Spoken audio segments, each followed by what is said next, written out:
പരിശുദ്ധമായ വാഴ്ത്തപ്പെടുമാറാകട്ടെ. ഇന്ന് നിങ്ങളോട് ഒരുമിച്ച് കർത്താവിനെ സ്തുതിപ്പാനും മഹത്വപ്പെടുത്തുവാനും കർത്താവ് ഒരുക്കി തന്ന വലിയ കൃപയോർത്ത് ഞാൻ ദൈവത്തെ സ്തുതിക്കുന്നു, സ്തോത്രം ചെയ്യുന്നു. ഹല്ലേലൂയ. പ്രിയ എന്നെ ഈ മീറ്റിംഗിലേക്ക് ക്ഷണിച്ച പ്രിയ സിസ്റ്ററോടുള്ള പ്രത്യേക നന്ദി ഞാൻ അറിയിക്കുകയാണ്. ഹല്ലേലൂയ. യഹോവയാൽ സംഭവിച്ചു നമ്മുടെ ദൃഷ്ടിയിൽ ആശ്ചര്യമായിരിക്കുന്നു. വിവിധ രാജ്യങ്ങളിലായിരിക്കും നമുക്ക് ഓരോരുത്തർക്കും ദൈവം തരുന്ന ആത്മീക ബന്ധങ്ങളെ ഓർത്ത് ഞാൻ ദൈവത്തെ സ്തുതിക്കുകയാണ്. മുൻപരിചയമൊന്നും ഇല്ലെങ്കിൽ പോലും ഹല്ലേലൂയ. എന്നാൽ ദൈവം നമ്മളെ എല്ലാവരെയും ഓരോ നിമിഷം കണക്ട് ചെയ്യുന്നതിന് ദൈവത്തിന് ഓരോ പർപ്പസസ് ഉണ്ട്. ഞാൻ വിശ്വസിക്കുന്നു ഇന്ന് ഇങ്ങനെ ഒരു മീറ്റിംഗിൽ ദൈവം എന്നെ കൊണ്ടുവന്നതിന് ദൈവത്തിന്റെ ഒരു പർപ്പസ് ഉണ്ടെന്ന് ഞാൻ ഉറപ്പായിട്ടും വിശ്വസിക്കുന്നു. എനിക്ക് ഏറ്റവും കൂടുതൽ സന്തോഷം തോന്നി എപ്പോഴാന്ന് വെച്ചാൽ ദൈവം എനിക്ക് രാവിലെ നൽകി തന്ന ആലോചന എന്ന് പറയുന്നത് വിശ്വാസത്തെ കുറിച്ചായിരുന്നു. അപ്പം പാട്ട് പാടിയപ്പം എനിക്ക് ഭയങ്കര കൺഫർമേഷൻ ആയിരുന്നത്. കാരണം എന്റെ വിശ്വാസം വർദ്ധിപ്പിക്കണമേ എന്ന്. അപ്പം എന്നോട് ദൈവാത്മാ സംസാരിച്ച ദൂതും അതായിരുന്നു. അപ്പം ഞാൻ ഏത് മീറ്റിങ്ങിന് കയറുമ്പോഴും ഞാൻ പ്രാർത്ഥിക്കും. അപ്പൊ എനിക്ക് ദൈവം നൽകി തന്ന ആലോചനയെ കുറിച്ച് ആ മീറ്റിങ്ങിന് കയറുന്നതിനിപ്പുറം ഒന്നെങ്കിൽ ദേവദാസനെ കൂടെയോ അല്ലെങ്കിൽ പാട്ടിൽ കൂടെയോ എനിക്കൊരു കൺഫർമേഷൻ തരണം. അപ്പൊ അത് എന്റെ വിശ്വാസം കൂടെ എന്ത് ചെയ്യും, അധികം അധികം വർദ്ധിക്കുക. ദൈവകൃപയാൽ എല്ലാ മീറ്റിങ്ങുകളിലും ദൈവം എനിക്ക് അതിനുള്ള കൃപ നൽകി തന്നിട്ടുണ്ട്. ആകയാൽ ഇന്ന് ആ പാട്ട് പാടിയപ്പോൾ എനിക്ക് വളരെ സന്തോഷമുണ്ട്. നമുക്ക് നൽകി തന്നിരിക്കുന്ന വചനവും അതിന് റിലേറ്റ് ആയിട്ടാണ്. എനിക്ക് നിങ്ങളെ ആരെയും പരിചയമില്ല. എനിക്ക് ആകെ സംസാരിച്ചുള്ള പരിചയം സിസ്റ്ററോട് മാത്രമേ ഉള്ളൂ എന്നെ മീറ്റിംഗിലേക്ക് ക്ഷണിച്ച്. അതുകൊണ്ട് നമ്മൾ വിവിധ രാജ്യങ്ങളായിരുന്നാലും നിങ്ങളായിരിക്കുന്ന സ്ഥാനത്ത് പരിശുദ്ധാത്മാവ് നിങ്ങളുടെ അവസ്ഥകൾ മനസ്സിലാക്കി, നിങ്ങളുടെ ഹൃദയത്തിന്റെ നിലവാരം മനസ്സിലാക്കി നിങ്ങളോട് സംസാരിക്കട്ടെ. നമ്മൾ വചനത്തിന് മുമ്പ് നമ്മളായിരിക്കുമ്പോൾ നമ്മളെ തന്നെ ഏൽപ്പിച്ചു കൊടുത്ത് നമുക്ക് സന്തോഷത്തോടുകൂടി ഹല്ലേലൂയ ഏറ്റെടുക്കാനുള്ള ഒരു മനസ്സോടുകൂടി ഇരുന്നാൽ മാത്രമേ ഈ വചന ശുശ്രൂഷ കൊണ്ട് പ്രയോജനമുള്ളൂ. ഞാൻ എവിടെയും പറയുന്ന ഒരു കാര്യമാണ്, നിങ്ങൾ തുറന്ന പാത്രമായിട്ടിരിക്കണം. ആ പാത്രത്തിലേക്ക് ദൈവം നിറയ്ക്കും. പക്ഷെ നമ്മൾ എത്ര നിറച്ചാലും അത് ഉപയോഗിച്ചില്ലെങ്കിൽ അതുകൊണ്ട് പ്രയോജനമൊന്നുമില്ല. നമുക്ക് ഒത്തിരി വചനങ്ങൾ കേൾക്കാം. ഞാൻ തന്നെ പലപ്പോഴും ചിന്തിച്ചിട്ടുണ്ട്, കർത്താവേ ഞാൻ ഒരു വർഷം എത്ര വചനം കേൾക്കുന്നുണ്ടെന്ന്. ഒരാഴ്ചയിൽ എത്ര വചനം കേൾക്കുന്നുണ്ട് അല്ലെ? ചർച്ചിൽ തന്നെ കുറഞ്ഞത് ഒരു 6 മെസ്സേജ് ഒരാഴ്ച കേൾക്കുന്നുണ്ട്. സൺഡേ തന്നെ 2 മെസ്സേജ്, പിന്നെ ഇട മീറ്റിങ്ങുകൾ എല്ലാം കൂടെ കൂട്ടി 6 മെസ്സേജ്. അങ്ങനെ ഒരാഴ്ച 6 മെസ്സേജ്, പിന്നെ യൂട്യൂബിൽ അല്ലാതെ മെസ്സേജുകൾ. അങ്ങനെ ഒരു വർഷം നമ്മൾ കാൽക്കുലേറ്റ് ചെയ്ത് കുറഞ്ഞതാ ഞാൻ പറഞ്ഞു, ഏറ്റവും കുറഞ്ഞത് ഒരു വ്യക്തി ഒരു 1000 മെസ്സേജ് കേൾക്കുന്നുണ്ട്. എന്നാൽ ഈ 1000 മെസ്സേജിൽ നമ്മൾ എത്ര മെസ്സേജസ് ഏറ്റെടുത്ത് അതിനനുസരിച്ച് നമ്മുടെ ജീവിതത്തെ ക്രമീകരിച്ചിട്ടുണ്ടെന്ന് ചോദിച്ചാൽ വിരലിൽ എണ്ണാനുള്ളത് മാത്രമേ ഉള്ളൂ, ഇല്ലേ? എന്നാൽ അത് മുഴുവൻ നമുക്ക് പ്രവർത്തിക്കാൻ പറ്റുന്നുണ്ടോ? ഇല്ല. അപ്പൊ നമ്മൾ അതുകൊണ്ടാണ് കർത്താവ് പറഞ്ഞത് വചനം കേൾക്കുന്നവരായിട്ടല്ല, അത് പ്രമാണിക്കുന്നവരായിട്ട് തീരുന്നതാണ് കർത്താവിന് ഇഷ്ടം.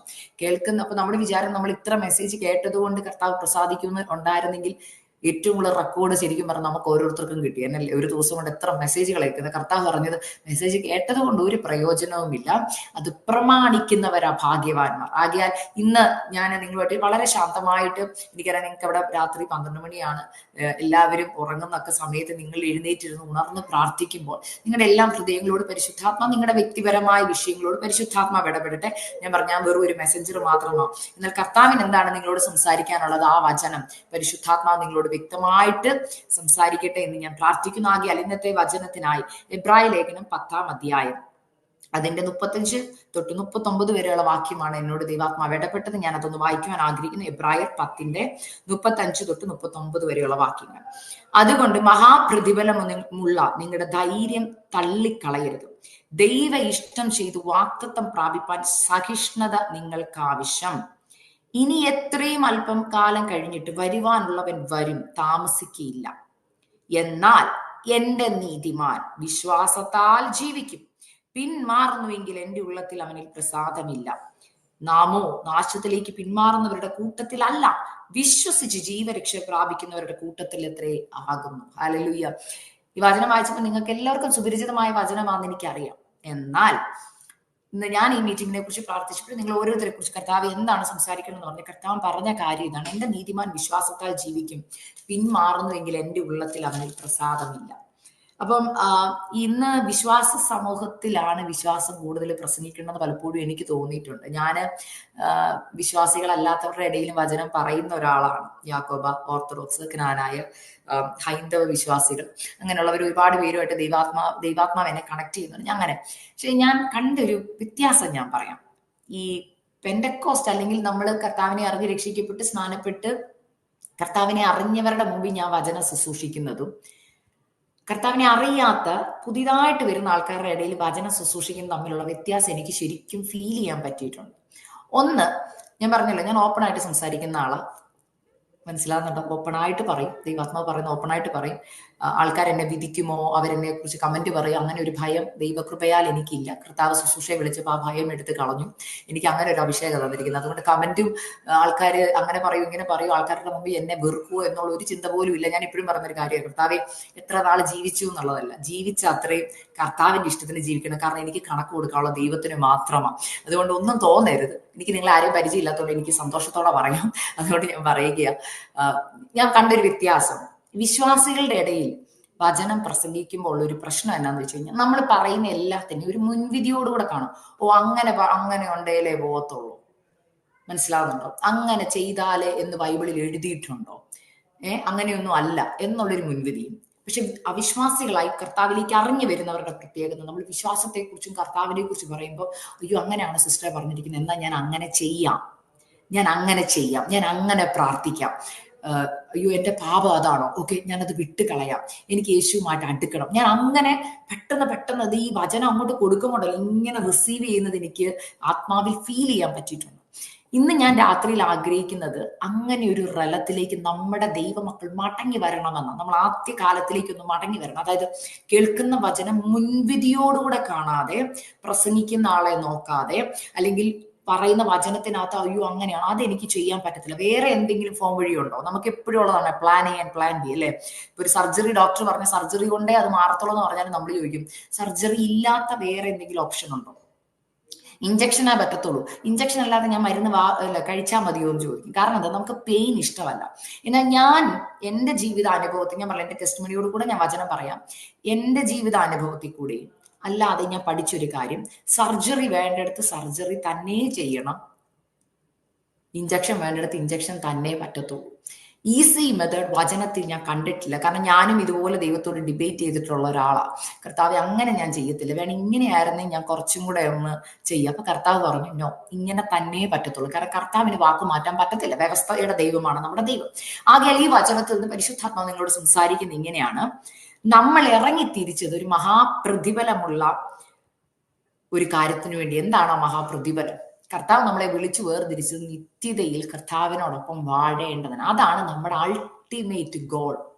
നിത്യതയിൽ എത്തുക, കർത്താവുമായിട്ട് വസിക്കുക എന്നുള്ളതാണ് നമ്മുടെ അൾട്ടിമേറ്റ് ഗോൾ. എന്നാൽ ഇന്ന് നമ്മൾ എത്തി നിൽക്കുന്ന സമൂഹം അല്ലെങ്കിൽ ദൈവമക്കളുടെ മനസ്സിൽ നിത്യത എന്ന കാഴ്ചപ്പാട് മാറി ലോകത്തിൽ ഈ ഭൂമിയിൽ ആയിരിക്കുന്ന അവസ്ഥകളാണ് കൂടുതൽ പ്രയോറിറ്റി. ഇല്ലെന്ന് നമ്മൾ ചിന്തിക്കുവാണെങ്കിൽ നിങ്ങളെ തന്നെ ഇന്ന് വിലയിരുത്തണം. ഇപ്പോൾ ഒരു പ്രെയർ റിക്വസ്റ്റ് ലിസ്റ്റ് ഇവിടെ വന്നിരിക്കട്ടെ, ഞാൻ പ്രാർത്ഥിക്കാം. നിങ്ങളുടെ ലിസ്റ്റുകൾ പറയാൻ പറഞ്ഞാൽ നമ്മുടെ എല്ലാം ലിസ്റ്റ് എന്താണെന്നറിയാമോ? ഒന്നെങ്കിൽ തലമുറയുടെ വിഷയം, അല്ലെങ്കിൽ ഭർത്താവിന്റെ വിഷയം, അല്ലെങ്കിൽ രോഗം, ഇവിടെയുള്ള കാര്യങ്ങളാണ്. എന്നാൽ ഞാൻ പറഞ്ഞില്ലേ, വിരലയിൽ എണ്ണാൻ പോലും ഉള്ള ആൾക്കാർ കാണത്തില്ല ചില സമയത്ത്, സിസ്റ്റർ എന്നെ നിത്യതയ്ക്ക് വേണ്ടി ഒരുക്കാനൊന്ന് പ്രാർത്ഥിക്കാമോ എന്ന് ചോദിക്കുന്നത്.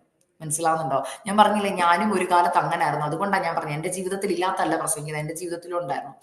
നമ്മൾ കേട്ടു വളരുന്നത് നിത്യതയെക്കുറിച്ചൊക്കെ ആണെന്ന് പറഞ്ഞാലും അല്പകാലങ്ങൾ മുന്നോട്ട് പോകുമ്പോൾ നമ്മൾ ചുറ്റുമുള്ളവരെയൊക്കെ നോക്കുമ്പോൾ അവർക്കൊക്കെ ചിലതൊക്കെ പ്രാപിച്ചെടുക്കുന്ന കാണുമ്പോൾ നമ്മുടെ ഉള്ളിൽ ഒരു ചിന്ത, കർത്താവെ അവരൊക്കെ കർത്താവിനെ അറിഞ്ഞവർ വന്നു, അവർക്കൊക്കെ എല്ലാം ആയല്ലോ, എനിക്ക് മാത്രം എന്താ ഇങ്ങനെ? എനിക്കും വേണം അങ്ങനെയൊക്കെ, എന്റെയും കഷ്ടത മാറണം, എന്റെയും വേദന മാറണം, ഇതാണ് നമ്മുടെ പ്രയോറിറ്റി. എന്നാൽ കർത്താവ് ഇവിടെ എബ്രായ ലേഖനത്തിൽ ഇങ്ങനെയാണ് പറയുന്നത്, അതുകൊണ്ട് മഹാപ്രതിഫലം നിങ്ങളുടെ ധൈര്യം തള്ളിക്കളയരുത്, ദൈവ ഇഷ്ടം ചെയ്ത് വാഗ്ദത്തം പ്രാപിപ്പാൻ സഹിഷ്ണുത നിങ്ങൾക്ക് ആവശ്യം. ഈ സഹിഷ്ണുത എന്നൊക്കെ പറയുമ്പോൾ നമുക്ക് ഭയങ്കര ബുദ്ധിമുട്ടുള്ള ഒരു കാര്യമാണ്. ദൈവ ഇഷ്ടം ചെയ്ത് വാഗ്ദത്തം പ്രാപിക്കണം. ഇപ്പൊ നമ്മുടെ ഏറ്റവും വലിയ വാഗ്ദത്തം എന്താന്ന് നിങ്ങൾക്ക് അറിയാമോ?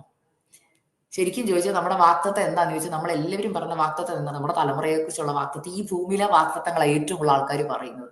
എന്തെങ്കിലും വാഗ്ദത്തം ലഭിച്ചിട്ടുണ്ടോ സിസ്റ്റർ എന്ന് ചോദിച്ചാൽ ആദ്യം പറഞ്ഞ വാഗ്ദത്തം എന്താ? ഉണ്ട് സിസ്റ്ററെ, എനിക്ക് എന്റെ മിനിസ്ട്രിയെ കുറിച്ചൊരു വാഗ്ദത്തമുണ്ട്, എന്റെ തലമുറയെ കുറിച്ചൊരു വാഗ്ദത്തമുണ്ട്. ഇതാണ് നമ്മൾ പറഞ്ഞാൽ ശരിക്കും ദൈവഭക്തനുള്ള ഏറ്റവും വലിയ വാഗ്ദത്തം നിത്യതയാണ്. കർത്താവ് പറഞ്ഞിട്ട്, കർത്താവിന്റെ വാമൊഴിയാൽ ഡയറക്റ്റ് പറഞ്ഞ വാഗ്ദത്തം അതാ, ഞാൻ പോയതുപോലെ മടങ്ങി വരും, ഞാൻ മടങ്ങി വന്ന് നിങ്ങളെ എന്റെ അടുക്കൽ ചേർക്കും, ഞാൻ നിങ്ങൾക്ക് വാസസ്ഥലം ഒരുക്കാൻ പോയേക്കുക, ആ വാസസ്ഥലം ഒരുക്കി കഴിഞ്ഞാൽ നിങ്ങളെ കൊണ്ടുപോകും. അതാണ് ദ ഗ്രേറ്റസ്റ്റ് പ്രോമിസ്. ആ പ്രോമിസിന് വേണ്ടിയാണ് നമ്മൾ കാത്തിരിക്കുന്നത്. അതുകൊണ്ട് ആ പ്രോമിസിന് താഴെ ഈ ഭൂമിയിലെ നന്മകൾ നിങ്ങളുടെ കണ്ണിന്റെ മുമ്പിൽ കാണാവൂ. ഇല്ലെങ്കിൽ വരുന്ന ദോഷം ഞാൻ പറയാം. അതിന്റെ താഴത്തെ വാക്യത്തിൽ പറയുന്നു, 3 നാശത്തിലേക്ക് പിന്മാറുന്നവരുടെ കൂട്ടത്തിലല്ല, വിശ്വസിച്ച് ജീവരക്ഷ പ്രാപിക്കുന്നവരുടെ കൂട്ടത്തിൽ അത്രയാകുന്നു. എങ്ങനെയാ നാശത്തിലേക്ക് പോകുന്നവരുടെ കൂട്ടത്തിലേക്ക് നമ്മൾ പോകുന്നതെന്നറിയോ? നാശത്തിലേക്ക് പോകുന്ന കൂട്ടരുടെ ആഗ്രഹങ്ങൾ എന്തിനെ കുറിച്ചുള്ളതെന്നറിയോ? ഈ ഭൂമിയെ കുറിച്ചുള്ളതാണ്.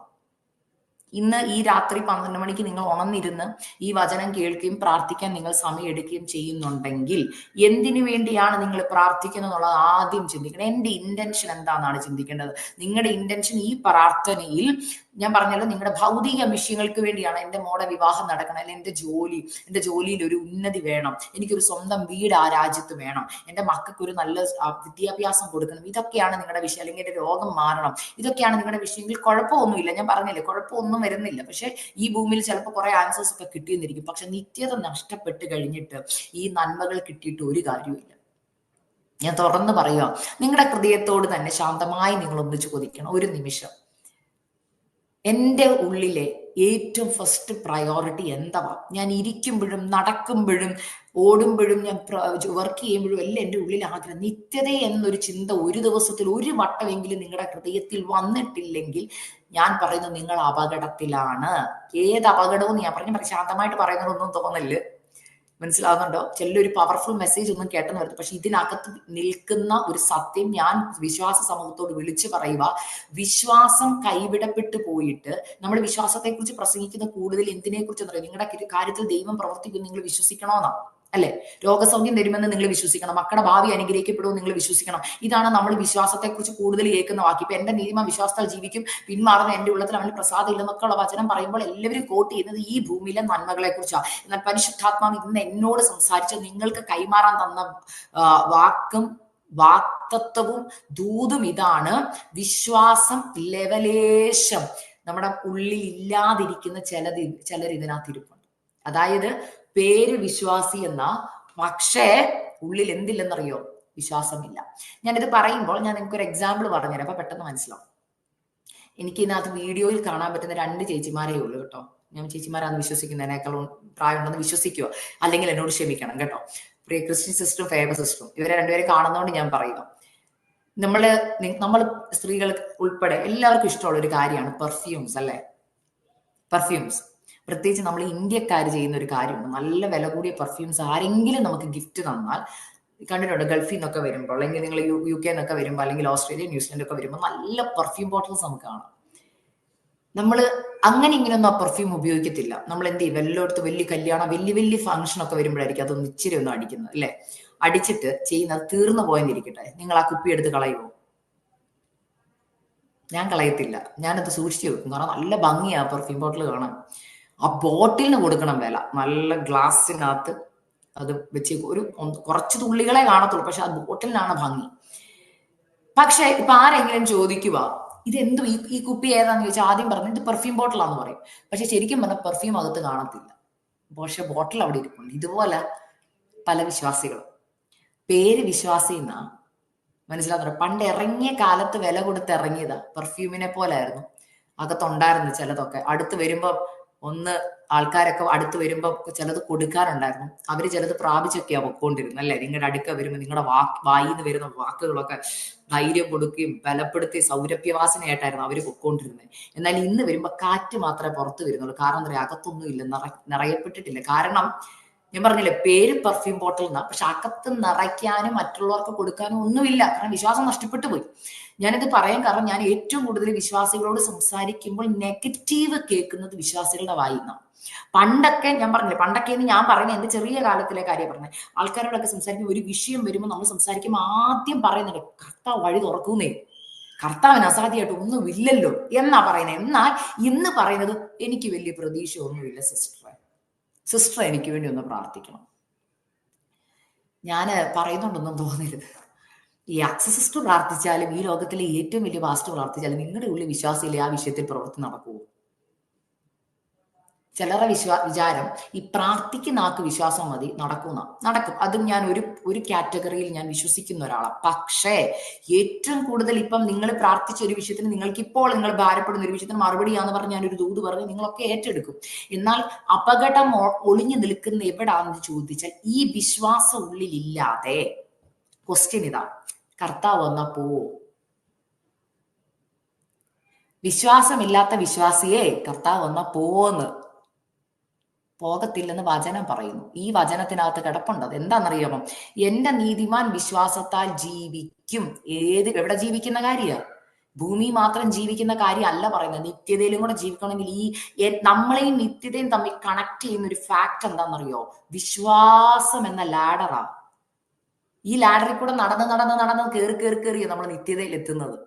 ഞാനൊരു ഇമാജിനേഷൻ പറയും. ഒരു ലാഡർ അങ്ങോട്ട് വെച്ചേക്കുക. എന്നെയും കർത്താവിനെയും തമ്മിൽ കണക്ട് ചെയ്യുന്ന ഈ വിശ്വാസമാണ്. വിശ്വാസത്താലല്ലേ നമ്മൾ രക്ഷിക്കപ്പെട്ടത്? വിശ്വാസത്താലല്ലേ നമ്മൾ സ്നാനപ്പെട്ടത്? വിശ്വാസത്താലല്ലേ നമുക്ക് പരിശുദ്ധാത്മാവിന്റെ അഭിഷേകം കിട്ടിയത്? അല്ലാതെ ഏതെങ്കിലും മീഡിയയിൽ കൂടെ രക്ഷിക്കപ്പെട്ടവർ ഇതിനകത്തുണ്ടോ? ഉണ്ടെങ്കിൽ ആ രക്ഷ സത്യമല്ല. യേശുക്രിസ്തു എന്റെ പാപത്തിനു വേണ്ടി മരിച്ചു, അടക്കപ്പെട്ടു, ഉയർത്തെഴുന്നേറ്റു എന്ന് ഞാൻ ഹൃദയം കൊണ്ട് വിശ്വസിക്കുന്നു, വാ കൊണ്ട് ഏറ്റു പറഞ്ഞു. ഹൃദയം കൊണ്ട് വിശ്വസിക്കാത്ത ഒരാൾക്ക് വാ കൊണ്ട് ഏറ്റു പറയാൻ പറ്റില്ല. കാരണം ആദ്യം നിറയ്ക്കേണ്ടത് ഉള്ളിലാണ്.